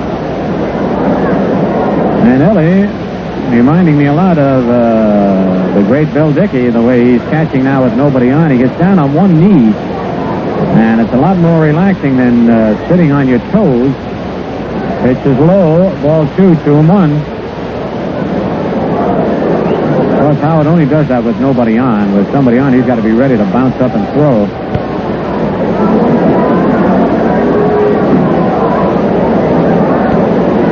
No nobody on. Left-hand hitting Dick Mcauliffe. Takes the curve outside, 3-1. Yankee outfield just about straight away on Mcauliffe.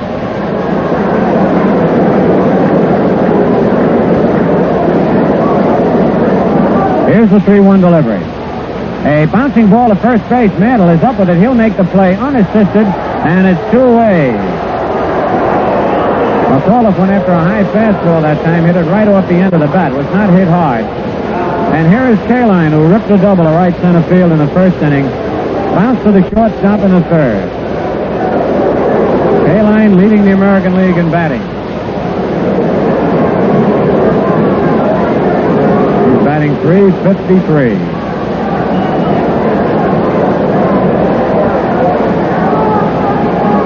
Downing with the short windup. Delivers. There's the strike right down the middle.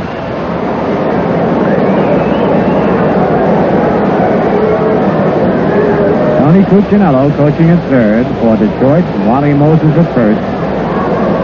Downing's next pitch, a curve, is inside. 1-1. Howard thought they had nicked the inside corner with that one. Ellie walks out to the mound, rubbing up the ball. And flips it to Downing.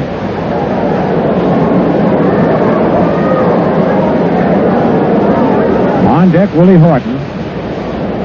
Beautiful, beautiful day here at the stadium. Still plenty of time to get out and see the rest of this first game and all of the second game. Change up is high, and it's 2 balls and a strike. Fans in the bleachers and in the sun down the left field line, enjoying the game and getting a sun bath at the same time. The 2-1 pitch is fouled upstairs out of play. 2-2, and we've had some great plays by the fans here on these foul balls. Very happy-go-lucky crowd here today. And a real good crowd, I might ask, for there are still plenty of good seats available. 2 balls, 2 strikes, 2 outs. Downing winds, kicks, delivers. It's strike 3 call. And Kaline was mad. He swung after the pitch, cut the plate, dropped the bat. Strikeout number 4 for Downing as he sets the Tigers down in order. And the score now at the end of 5 1/2. The Yankees 2 and the Tigers nothing.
For the Yankees here in the bottom of the 6th. Mickey has walked, scored. He was on when Pepito home and flied to right. The first pitch, line. Oh, what a play by Wirt.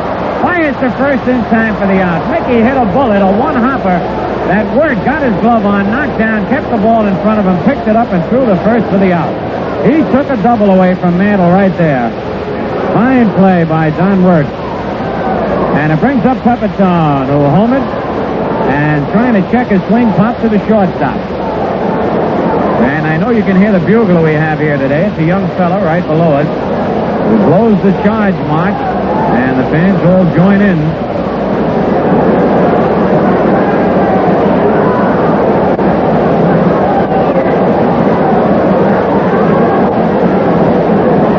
Mickey Lolich into the windup. Then he stops, and Pepitone asks the time at the plate. Lolich wants to recheck the sign. On deck is Elston Howell.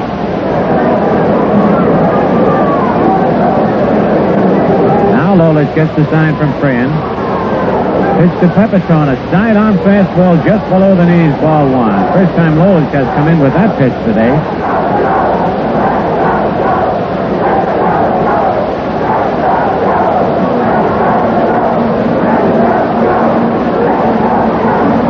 Left-hander winds. On the outside corner, strike called, 1-1. One out and nobody on here in the bottom of the sixth inning. The outfielders are not over-shifting quite as much, especially in center field, as they have against the Yankees in this series. There's a broken bat, base hit to left. That'll be extra bases. It'll be at least a double. Pepito is around second base. He's going to try for three. The throw to third is not in time, and Pepito hustling is in with a triple.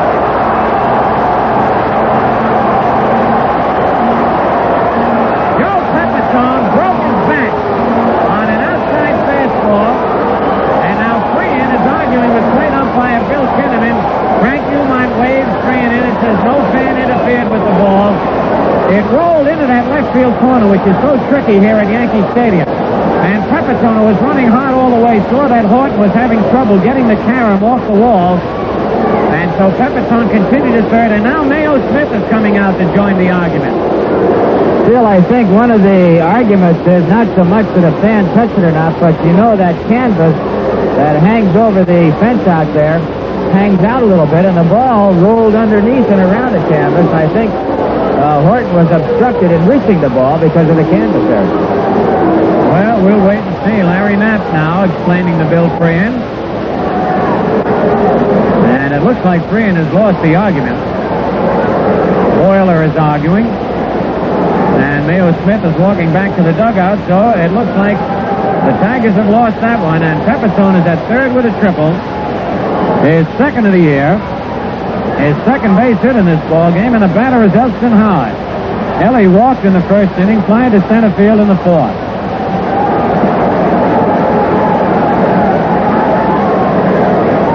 The Tigers are pulling their infield in for a possible play at the plate.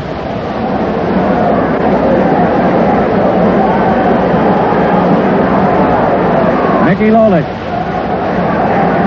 looking in for the sign. Pepito leading off third base. Yankees lead 2-0. Here's the windup. Pitch to Howard. On the outside corner, strike one call.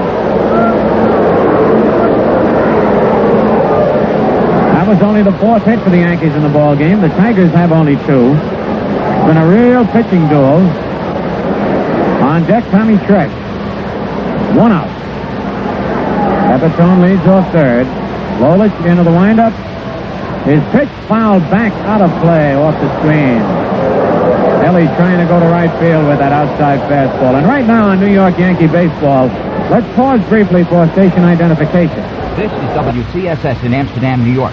You're listening to Yankee Baseball, brought to you in part by the G. Kruger Brewing Company, makers of Kruger Pilsner, the world's most perfect beer. All right, Bill Freehan with a quick huddle with Mickey Lolich is in back of the plate now, giving the sign. Lolich swings into the windup. The pitch is fouled back upstairs out of play. He almost got the fastball by Howard that time, up around the letters. Ellie just trying to protect the plate. With the infield drawn in, he doesn't have to hit the ball real hard to get it by them. And this is a spot where the managers like to see that batter just protect the plate, swing and get a piece of that ball. Lolich ready again. The two-strike pitch. A ground ball hit the third. Pepitone's coming in. Waits, throw to the plate. Is in time, and Pepitone is out on a good play by Bill Freehan. Downward throw on a slow hit ball was wide. Freehan had to go to his right and then come back and nick Pepitone. It had to be a good play by Freehan to get him. So it's two out, and Howard is at first base. Don Word charged the ball. It took a big bounce, which saved Word a little time straightening up. Pepitone was coming down the line hard. A very exciting play, but Joe is out of there, so it's two out. Howard at first, and here is Tommy Tresh. Tommy bounced to third in the first inning, single to right in the fourth.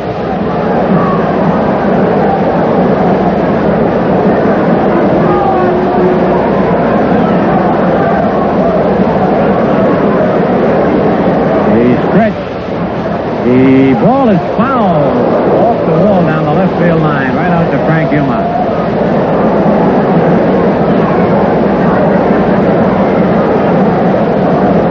One strike on Tommy Trex.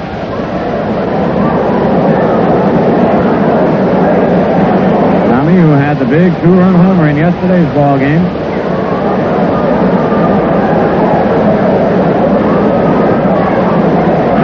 Lolich sets. Howard leads away. Fastball popped up. The third baseman downward in foul territory. Makes the play. So Lolich gets out of a real jam there. The Yankees, no runs, 1 hit, no Tiger errors, 1 man left. And at the end of 6 full innings, it's the Yankees 2, the Tigers nothing. Okay, we'll take a look at the scoreboard in the American League first. The Senators and the Orioles are scoreless after 1.5. Ortega against Barber. Boston at Cleveland. Stang against Hargan. No score on that one. First of a doubleheader. Kansas City failed to score in the top of the first inning. They're playing the White Sox. In Chicago, Hunter against John in that first game. In the National League, a doubleheader between the Mets and the Giants at San Francisco. The first game has not yet started. Philadelphia and Houston are playing a single game in the Astrodome. Wise against Wilson, no score on that one. Pittsburgh at Los Angeles, a later start in a single game. And Cincinnati leads the Braves 5-1, with Cincinnati batting in the bottom of the 5th. Johnson against Maloney. At St. Louis, it's the Cubs, nothing. Cardinals batting bottom of the 1st. And in that first inning, Lou Brock hit his 13th home run of the year. Boy, he's a red-hot ball player. So it's at least the Cardinals 1 and the Cubs nothing. Nye against Hughes in that contest. Here at Yankee Stadium, Al Downing has contained the Tigers through the first 6 innings. He's given up only 2 base hits, a double to Kaline in the first, and a single to Cash in the second. Downing has walked only 1, struck out 4, and he has been the Yankees' hottest pitcher in recent days. Al Downing getting ready now to face Willie Horton, Jim Northrop, and Bill Freehan, and now back to the scooter, Phil Rizzuto. Okay, Jerry. Willie Horton bounced the 3rd in the first inning, struck out in the 4th.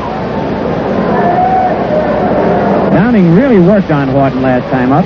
Threw him 2 beautiful changeups that Horton was way out in front, and 1 good fastball. Yankees lead 2-0, top of the 7th. Here's the first pitch to Horton. It's hit high down the right field line, but foul. And out of play. A towering foul ball.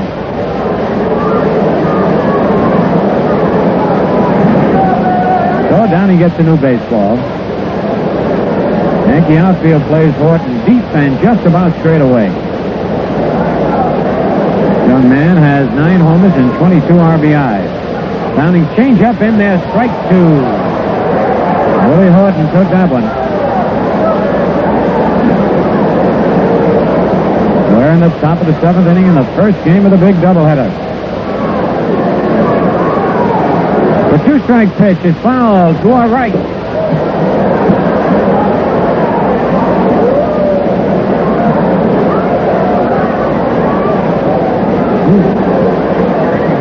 Ernie Harwell, who broadcast the radio part of the Tiger ball game, just got missed with that line foul.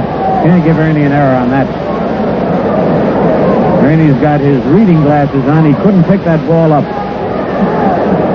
George Kell is on television for Detroit. Still 2 strikes on Willie Horton. Downing winds, delivers the changeup, foul tip in and out of the glove of Howard. He had Horton out in front. Same pitch he struck him out with last time up.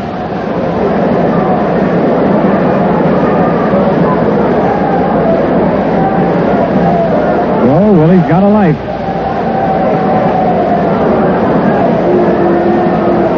Downing gets the sign from Howard. Rocks, kicks, delivers. It's full foul down the left field line.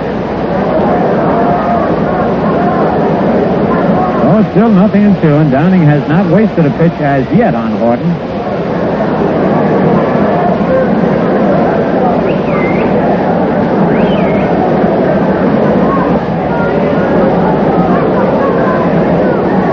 Downing ready again. And he takes a little too much time. Horton asked for time.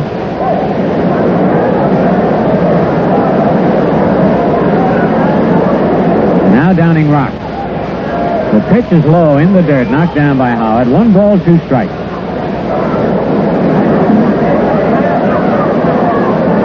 Willie Horton, big man, well built, but he can move. The speed is very deceiving. Downing ready for the 1-2 delivery. Swing and a miss. Howard picks it up, tags Horton, and that's the second time Horton's been struck out. And the 5th strikeout for Al Downing. It brings up Jim Northrop. Northrop has been up twice and both times bounced out to second base. On deck, Bill Freehan.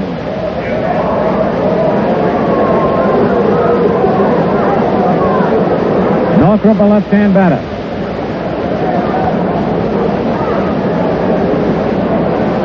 There's a foul out of play upstairs. And the 5 strikeouts by Al Kaline have all been against right-hand batters, as Bob Fischel alerts us to that fact. Kaline, Horton twice, Freehan once, and Euler once. Swing and a miss at a change-up, strike 2.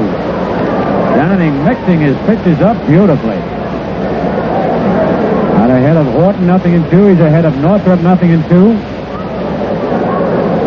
Here's a 2-strike pitch. A little bit low. Northrop almost went after it, but held up. 1 ball, 2 strikes.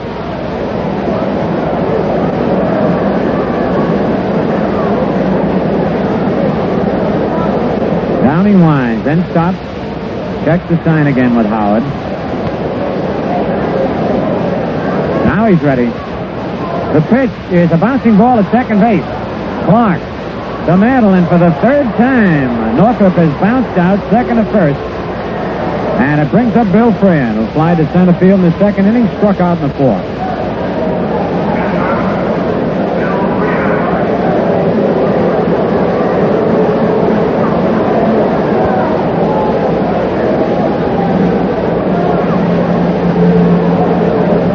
Two out, nobody on. 2-0 the Yankees lead, top of the 7th. Downing's pitch to Freehan is a curve over, strike 1 call. On deck, Norm Cash.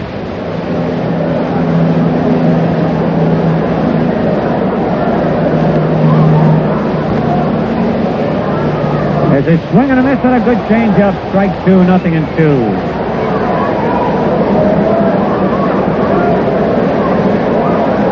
Al Downing has retired the last 14 Tigers in a row.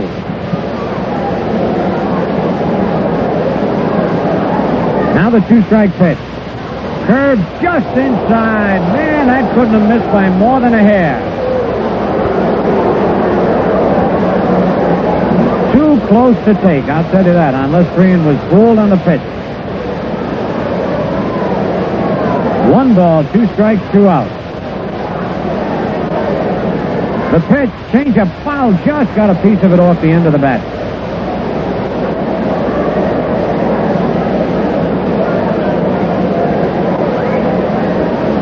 One ball, 2 strikes, 2 out. Nobody on.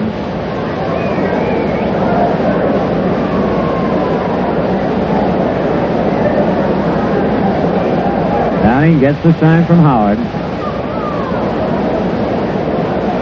His pitch is a base hit to left field. He hit it right off the fist in the hole between 3rd and short. That's only the 3rd hit off Downing, and here's Cash.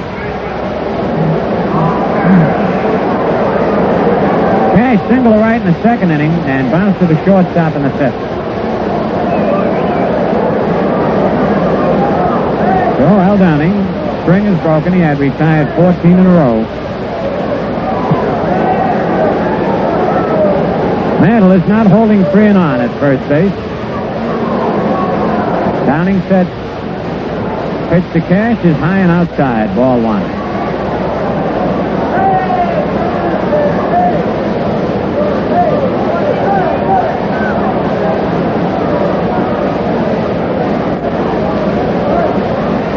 Downing ready again. Curve outside this time. Ball 2, 2-0.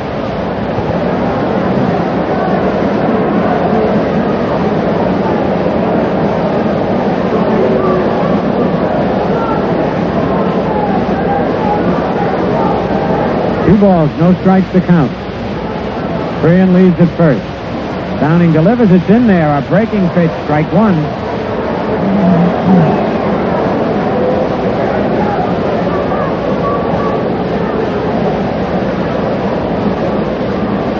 Charlie Smith, wide of third. Amaro playing close to second base.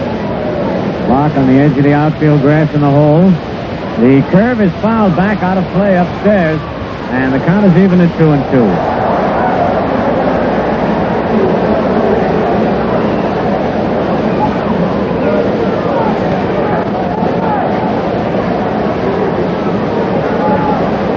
Ray Oyler on deck.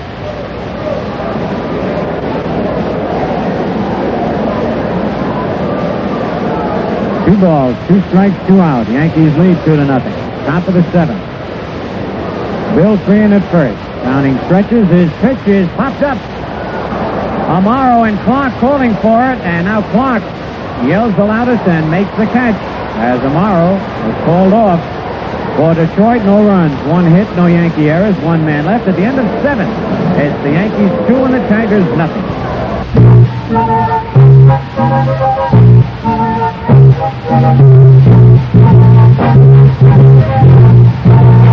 Light Kruger Pilsner, bright Kruger Pilsner.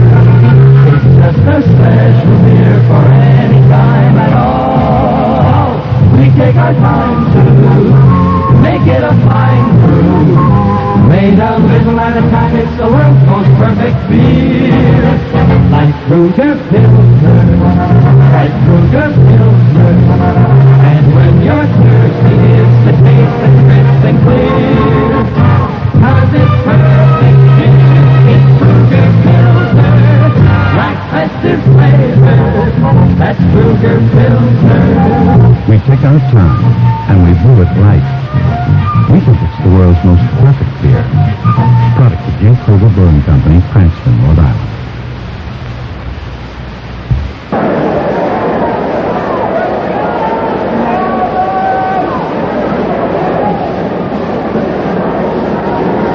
We get ready for the bottom of the 7th. I said at the end of 7, but it was really at the end of 6 1/2. The Yankees lead 2-0. Charlie Smith popped to first in the 2nd inning and hit into a double play in the 4th.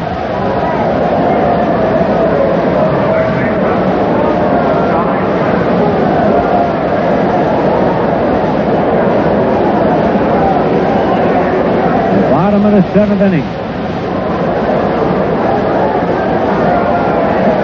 Mickey Lolich.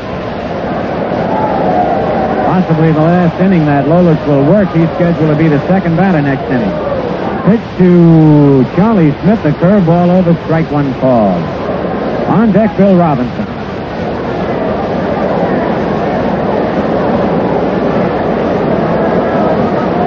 Lolich gets the sign from Freehan. Fastball is outside, 1-1.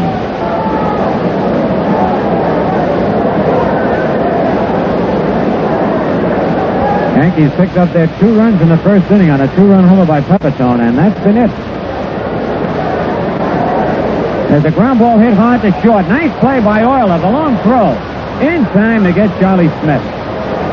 Ray Oyler came up with a fine play on a hard hit ground ball to his right. Brings up Bill Robinson, who popped to second in the 2nd inning, struck out in the 5th.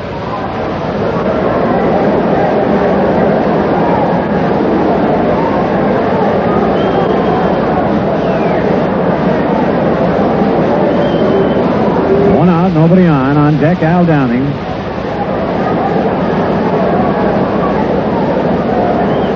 First pitch to Robinson, a check swing, and it's low and inside, ball 1. And Robinson wants the umpire to look at the ball. Bill Kenneman looks it over, and he's going to throw it out of play and put a new ball in.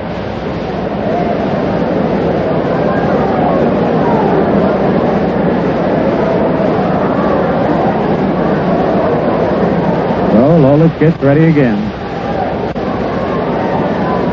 Here's his 1-0 pitch. High and outside, ball 2.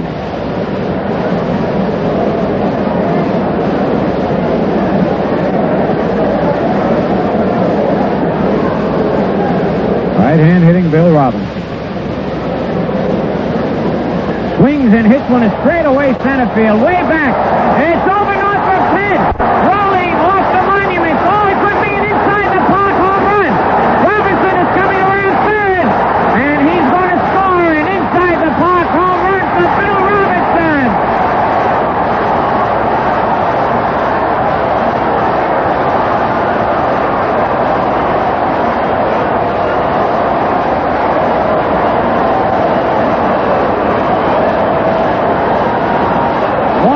Exciting plays in baseball, and inside the park homer. And Jerry, that's got to be one of the hardest balls I've ever seen hit. That ball was a low line drive still, and Northrop momentarily held his ground and then suddenly realized he had to go, and he never got close to it. Robinson got one break when the ball kicked off the monument and away from Northrop, but even with it, I'll tell you, that was a bullet. Oh, man, he hit that right to the 463-foot sign. It kicked off the wall, then off the monument, away from Northrop, and Robinson made it easily. His second home run of the year. The Yankees lead 3-0, and Al Downing, the batter, takes a strike on the first pitch. Downing is line to second and line to right. So, young Bill Robinson. There's the strike called strike two, and that's the first inside the park home run here at the Yankee Stadium this year. The young man who came into this game batting only 101, but has continued to hustle in the outfield and on the bases, came through that time. There's a pitch outside. Still, even with all of that bouncing around of the ball out there, I don't think anyone realized how fast Robinson was. I tell you, he was at third base when the ball was on the way in. Jerry, I like the way he rounded those bases. He didn't go out to right field on the turn at first. He cut the corner shot. There's a foul out of play. A lot of base runners, even been in the big leagues a long time. As they round first, they go almost out to the outfield grass. And most of the times when they do that, it's because they're watching the ball and not looking at the base. Right. This young kid, as we've been telling you, is a complete ball player. He got off to a bad start, and any rookie who gets off to a bad start will continue to press. And it's tough to get out of the slump, but this might be just a thing to ignite Robinson's bat. There's a pitch outside. The count's even 2-2. The Yankees 3 and the Tigers nothing. A 2-run homer by Pepito in the first inning, and an inside the park homer by Bill Robinson here in the bottom of the seventh.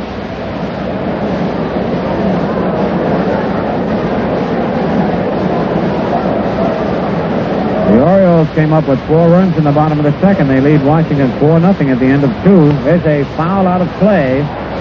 And right upstairs. Back of first base. Still 2-2. Red Sox and Cleveland no score end of 1. And Kansas City, Chicago no score end of 1. Reds lead Atlanta 5-1. Boy, the Reds are hot, and Atlanta's going backwards again. Low inside ball 3-2. Cardinals leading the Cubs 1-0 at the end of 3.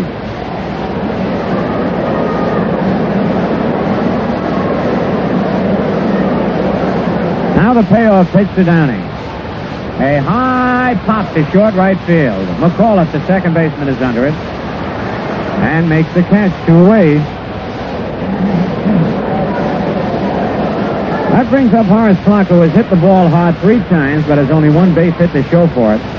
He lined twice to Willie Horton in left field, and then hit a hard ground ball between third and short for a base hit in the 5th inning.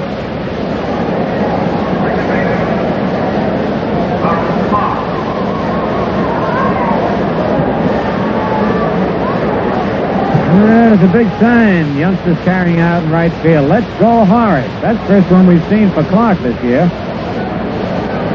Oh, he's whipping up a fan club. The pitch to Clark is hit down the left field line. Willie Horton going back near the wall and leaps high and makes the catch. Took a home run away from Clark.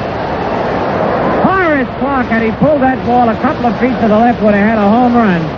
And he's given Willie Horton a workout out there today. The Yankees come up with 1 run on 1 hit. No Tiger errors, nobody left, and at the end of 7 full innings, it's the Yankees 3, the Tigers nothing. Hi, fans. I want you to meet a friend of mine, the Whiteout girl. You know, I've been expecting you. Of course. We always saw you with an in-law. Tell me something, man. Are there any rules in baseball you'd like to see changed? I think we ought to change the seventh inning stretch. How do you mean? Instead of stretching, everyone lights up a white owl.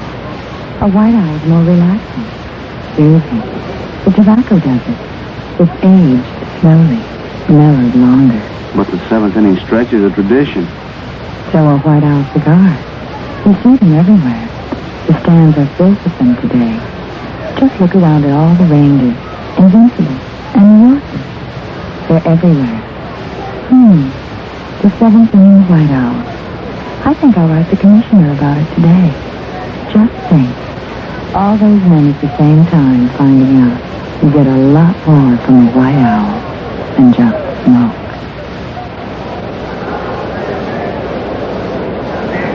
We get ready for the top of the eighth inning with the Yankees leading 3-0, and it'll be Ray Oyler leading off, and very likely a pinch hitter for Mickey Lolich, who is scheduled to be the second batter this inning. Yes, and it's Mickey Stanley coming out of the dugout right away.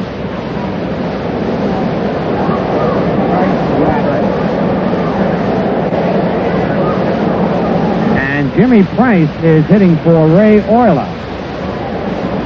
Stanley came out of the dugout. So Jimmy Price is batting for Ray Oyler. And Price has been about 12 times with 4 hits, 1 double. He's batting .333, has 2 runs batted in. Jimmy Price lines a base, hits the left field on the first pitch. Boy, that pinch hitter didn't wait long. A high fastball. He drilled it into left field. And that's only the 4th hit for the Tigers off Downing. And it brings up Mickey Stanley now. Price is 6'1", 195 pounds. Boy, he sure didn't take much time to unload there. And now Mickey Stanley coming up. And Dick Krzyzewski is running for Jimmy Price. And Krzyzewski will remain in the ballgame probably and play in the infield. Mickey Stanley coming on now is 8 for 42, has 1 homer, 1 RBI, batting .190. He is used mostly in the late innings to relieve either Kaline or Willie Horton. Mantle holding the bag against Krzyzewski. The pitch to Stanley is low, ball 1, dug out nicely by Howard. Yankees lead 3-0 in the top of the 8th. This is only the 2nd inning in the ball game where the Tigers have had that leadoff hitter on. Lolich walks in the 3rd leading off. And Jimmy Price here, pinch hitting. There's a curve, low ball 2, 2-0.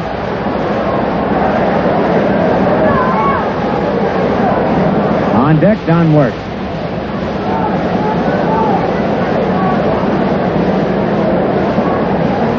Downing leans over, gets the sign. His pitch is high, ball 3.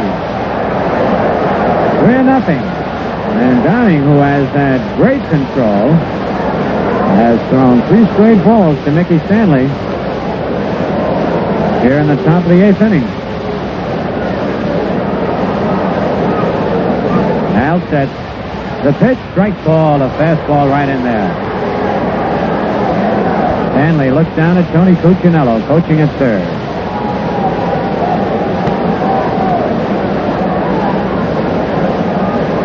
Now Downing ready. His pitch, strike 2 call. Stanley was taken all the way. A full count now on the big right-hand batter.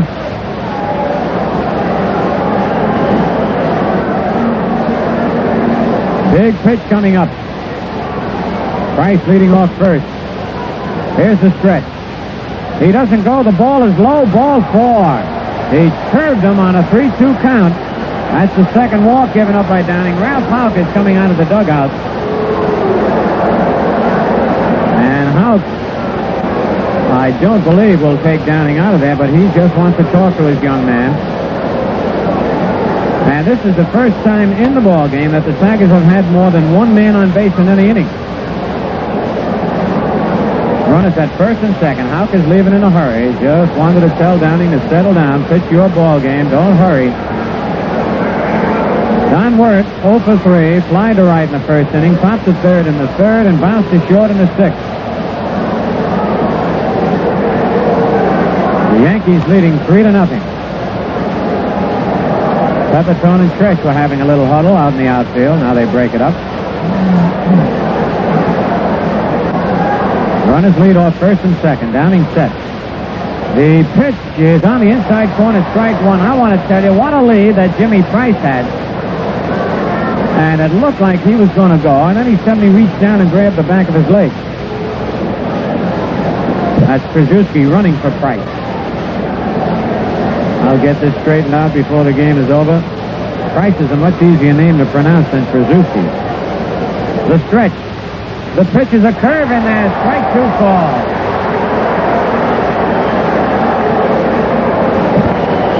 Nothing in two on Don Wirt. On deck, Dick Mcauliffe.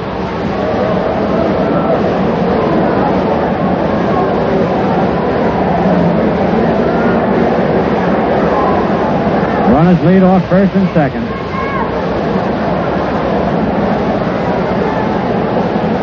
Downing ready.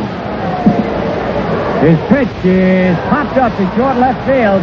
Amaro going over in foul territory, and he couldn't get it. It bounces off the wall, and Amaro stumbled off the tarpaulin. Charlie Smith held him to keep him from falling into the seats. No error on the play. Foul ball all the way. Nice try by Ruben Amaro, but the tarpaulin got in his way. And the count remains 0-2.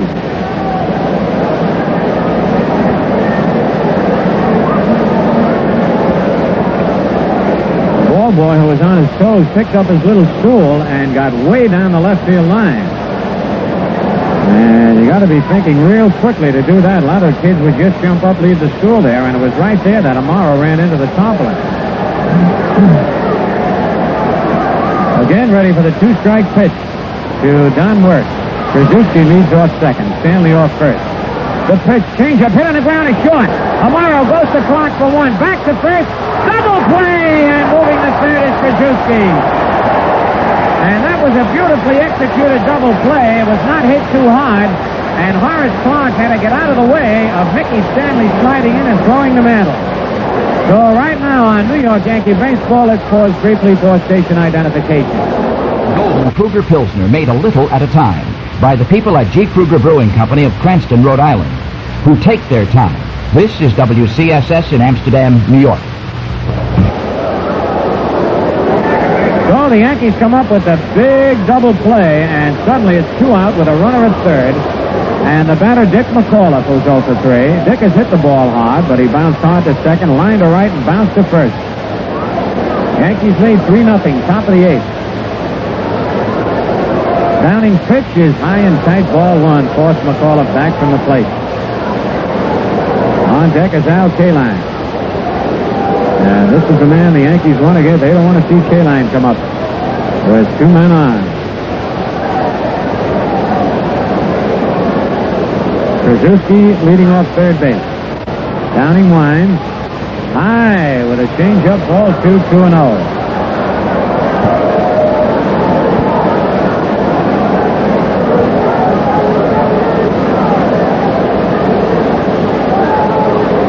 Downing has been behind on only two men, and those were the two men he walked. Lolich in the third, and Stanley here in the eighth inning.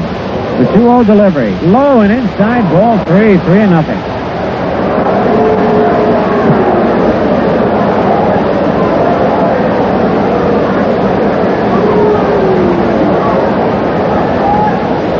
Here's the 3-0 pitch. Right down the middle, strike one call. Two men out, a runner at third, and at the top of the eighth, the Yankees lead 3-0.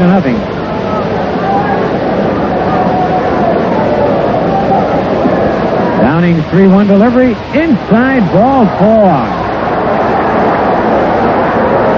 Third walk given up by Downing, and it brings up the league's leading hitter, Al Kaline, who doubled to right center in the first inning, bounced to short in the third, was called out on strikes in the sixth. Well, that double play that the Yankees got could be the play of the ballgame. It certainly could, Jerry. Had they not come up with that, gotten just one man. Right now there would be bases loaded and only one out. As it is, runners at first and third, 2 out.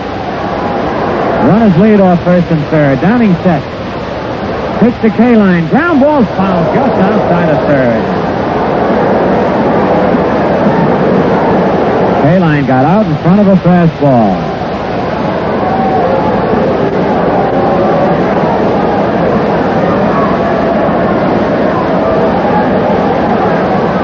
K-line batting .350. Downing checks the sign from Howard. He's set. It's pitched right down the middle. K-line, who took a called third strike in the 6th inning, took a fastball right down the middle, and you know he was looking for a breaking pitch or a changeup right there. So Downing, who is ahead 0-2, and he's been ahead on a lot of hitters 0-2 in this ball game. He looks in, gets the sign. Set. Kicks, delivers, changeup, hit on the ground, is short. Amaro over to first, in time to get K-line. And Downing pitches his way out of the jam with some good defensive help. For Detroit, no runs, 1 hit, no Yankee errors, 2 men left, and at the end of 7.5, the Yankees 3, the Tigers nothing. Here's the beer aisle, Clara. Henry said he wanted some Cougar Pilsner. So does my Stanley. Uh-oh, there's just 1 6-pack left. So how do we settle it? Well, I know, Clara. Suppose I flip you for the Cougar Pilsner. Okay.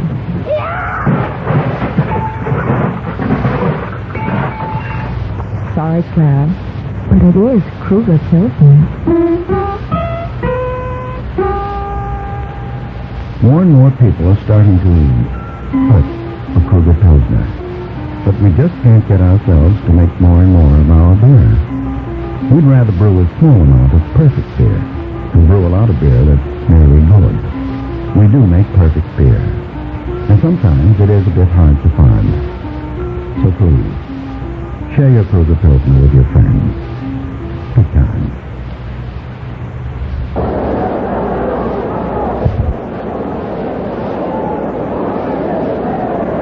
A new pitcher has come on for the Tigers, Larry Sherry. Mickey Lolich worked the first 7 innings, gave up just 5 hits, but 2 of those hits were home runs. Pepito with a man on, and an inside the park homer by Bill Robinson.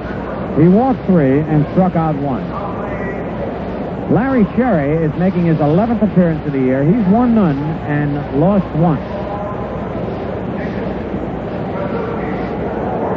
So Trzaskowski remains in the ball game and will play shortstop.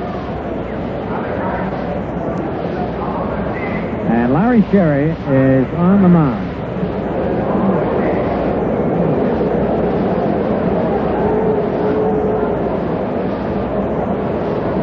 So Larry Sherry has not pitched too much. He's worked just 14 innings. But he has allowed 11 earned runs. His earned run average 7.07. Ruben Amaro takes the first pitch over strike 1 call. Ruben is 0 for 2. He bounced to second in the first inning, walked in the third, popped to second in the 5th. On deck, Mickey Mantle.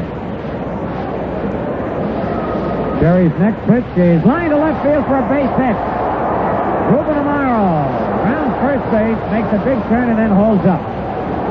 Joe Rubin continues his good hitting, a line single to left, and here comes Mickey Mantle.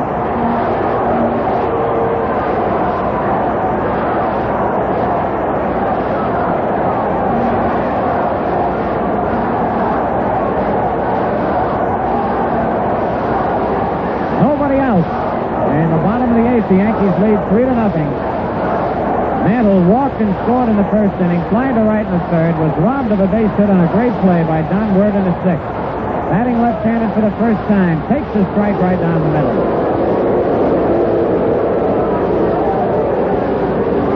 Well, a big ball game to go here at the stadium. If you're riding around or you're at home listening, hop in the car and get on out here. A lot of action yet at Yankee Stadium. Sherry sets. Curve is high, 1-1.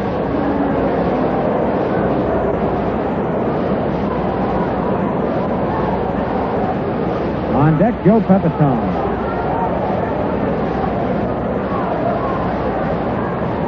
Morrow leads off first. Pitch to Mantle is a curve low and inside. Ball 2-1.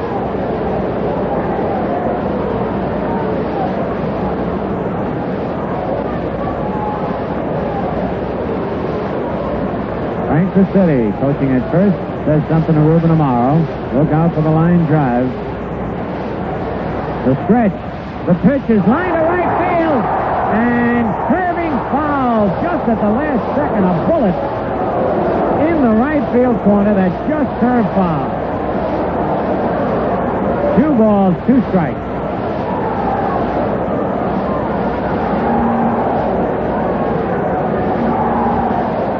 So a new ball being thrown out to Larry Sherry. As Mickey Mantle had the crowd yelling on that one. They thought it might be.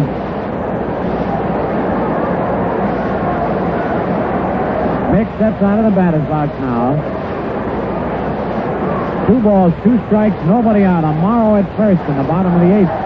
The Yankees leading 3-0. Here's the stretch. Curve is a little bit high, and look at Sherry. Man, he is mad. He thought he had that one. 3-2 on Mickey. It was a change-up curveball that just floated down. But that was after the pitch had gone by Mickey. Full count. Now Cash comes over to hold Morrow at first. Here's the stretch. There goes Ruben. The ball is lined to right field. Into the base hit. Bouncing off the wall.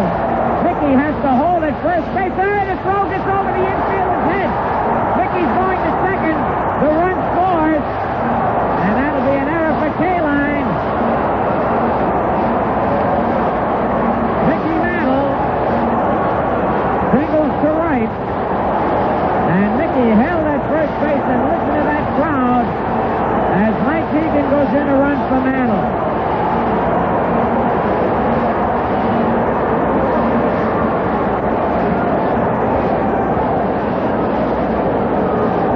A perfect hit and run play on a 3-2 count.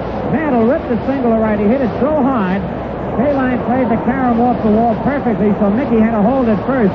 But then K-Line, who has a strong arm, threw over the shortstop's head. It went down the left field line, allowing Morrow to score.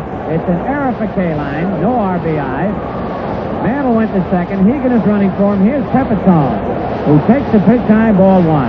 Pepito hit a 2-run homer in the first inning. Popped to short in the third and triple to left field in the 6th. The Yankees lead 4-0. Mike Hegan leads off second base. Stretched by Sherry. Pitch to Pepito. It's popped up between home and first. Cash under it and makes the catch in foul territory. It's out number 1 here in the bottom of the 8th. And it will bring up Elston Howard. Ellie walked in the first, fly to center in the 4th, bounce to third in the 6th.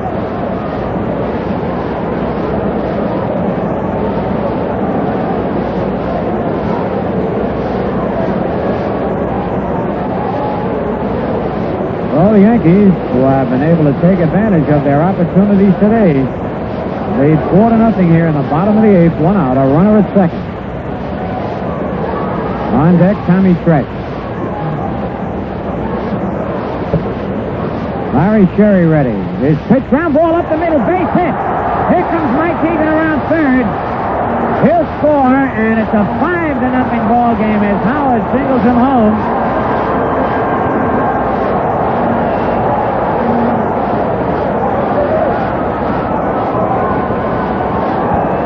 And the batter is Tommy Stretch. Tommy bounced to third in the first inning, single to right in the 4th, popped to third in the 6th. The Yankees have had everything today. They have had the great pitching from Downing, the great defense by the infield, and the clutch base hits. And when you put that all together, it's got to add up to a win. Sherry sets the pitch to Stretch. Check, swing, line, drive, but foul. Tommy Stretch didn't even swing the ball further than home plate. But he was holding the bat so tightly as he checked his swing, the ball jumped off the bat. But it went foul. On deck, Charlie Smith. leads off first. They're not holding him on. The stretch. The curve is high and outside, 1-1.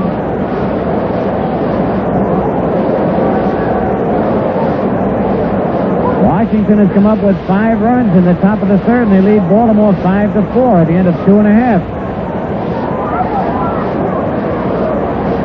Change-up hit high and deep to right center. Northrop going back on the warning track, makes the catch. Howard tags up, bluffs going, but then comes back. Well, the Yankees are really hitting the baseball today, and here's Charlie Smith, who's 0 for 3. Popped to first, hit into a double play, bounced to short. Cincinnati is leading Atlanta 5-4.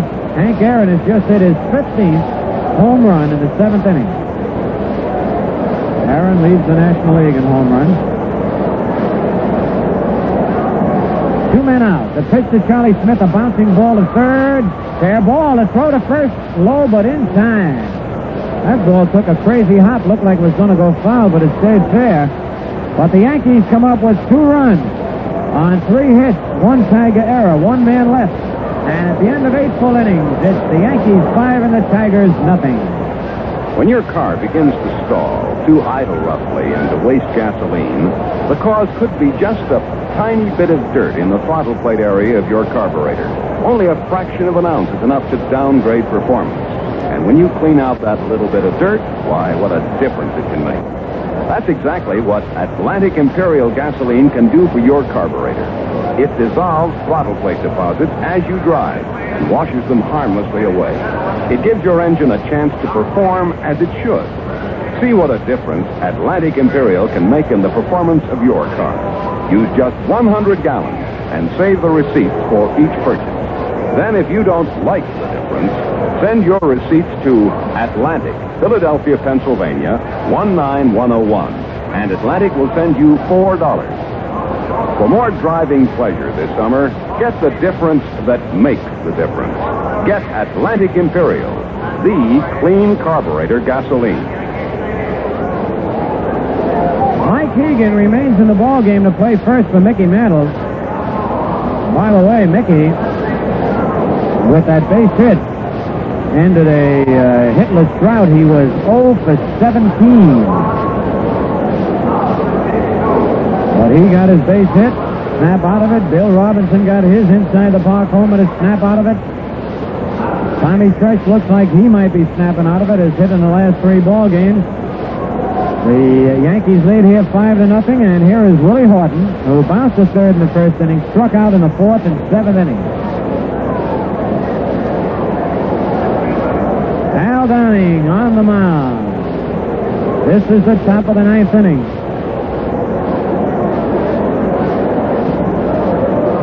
Downing into the windup. Pitch to Horton, a foul just below it, strike 1.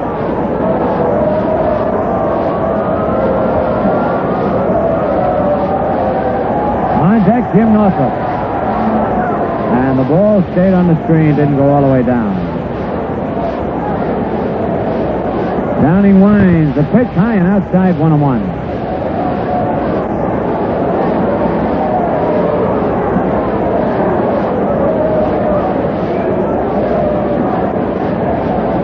Al gets the sign from Howard.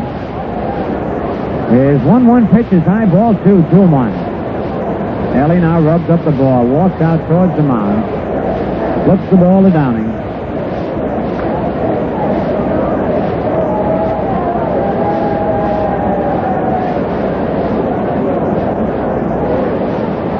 Now Al is ready.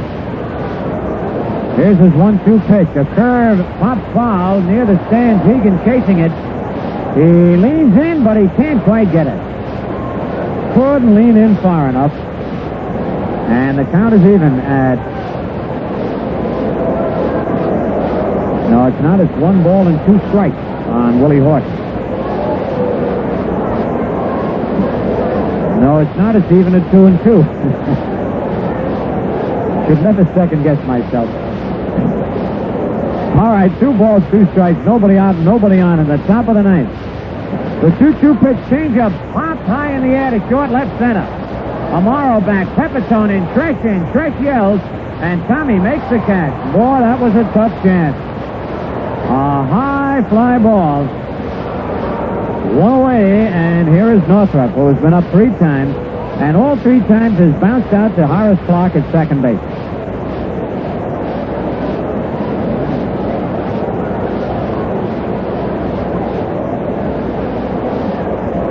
One out. Yankees 5, Tigers nothing in the top of the 9th. First game of the doubleheader.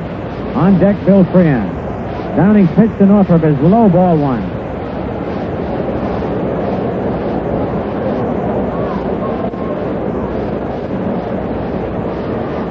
Al ready again.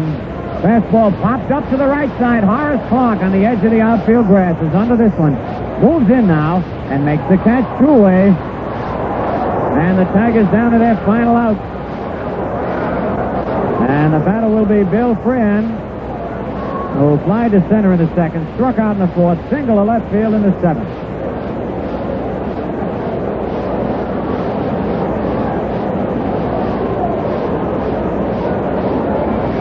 Two men out and nobody on. The pitch to Freon, low and inside, ball 1. Big crowd here at Yankee Stadium. 1-0 pitch is a line drive to center field, and it's in there for a base hit. Pepito fields it on 1 hop. Freon gets his 2nd base hit, and the 5th hit for the Tigers. And now with 2 out, here's Norm Cash, who singled in the 2nd inning, bounced to short in the 5th, and popped to second base in the 7th.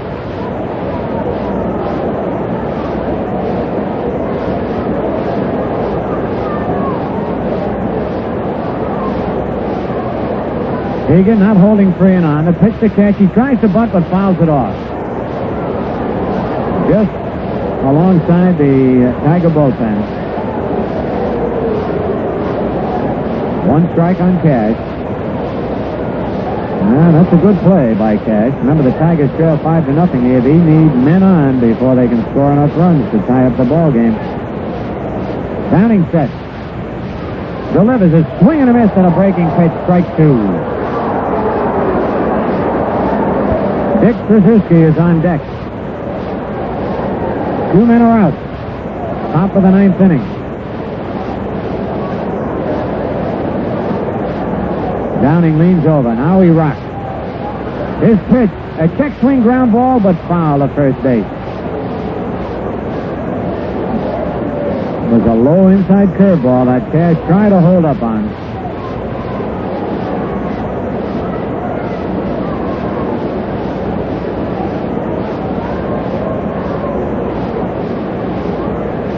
Nothing in 2, the count on Cash.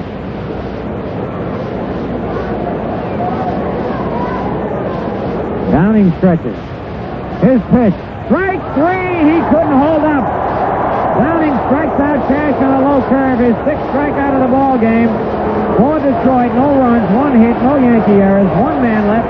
The first game is over, and the Yankees win it 5-0. You know, the development of an excellent ball player takes a good deal of time and just as much patience. It's the same with beer.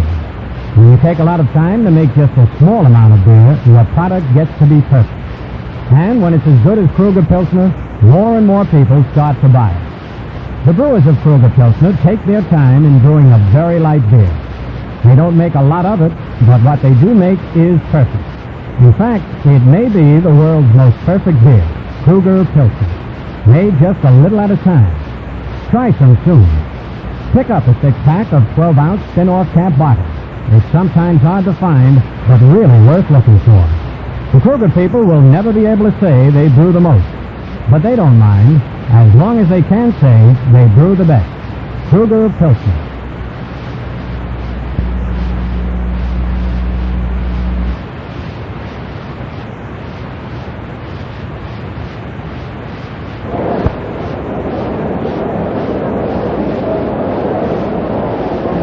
The totals in the ball game for the Yankees: 5 runs, 8 hits, no errors. For the Tigers, no runs on 5 hits and 1 error. The winning pitcher, Al Downing, his record now 6-3. His 3rd straight win, 2 of them shutouts, and his earned run average now is down to 1.92.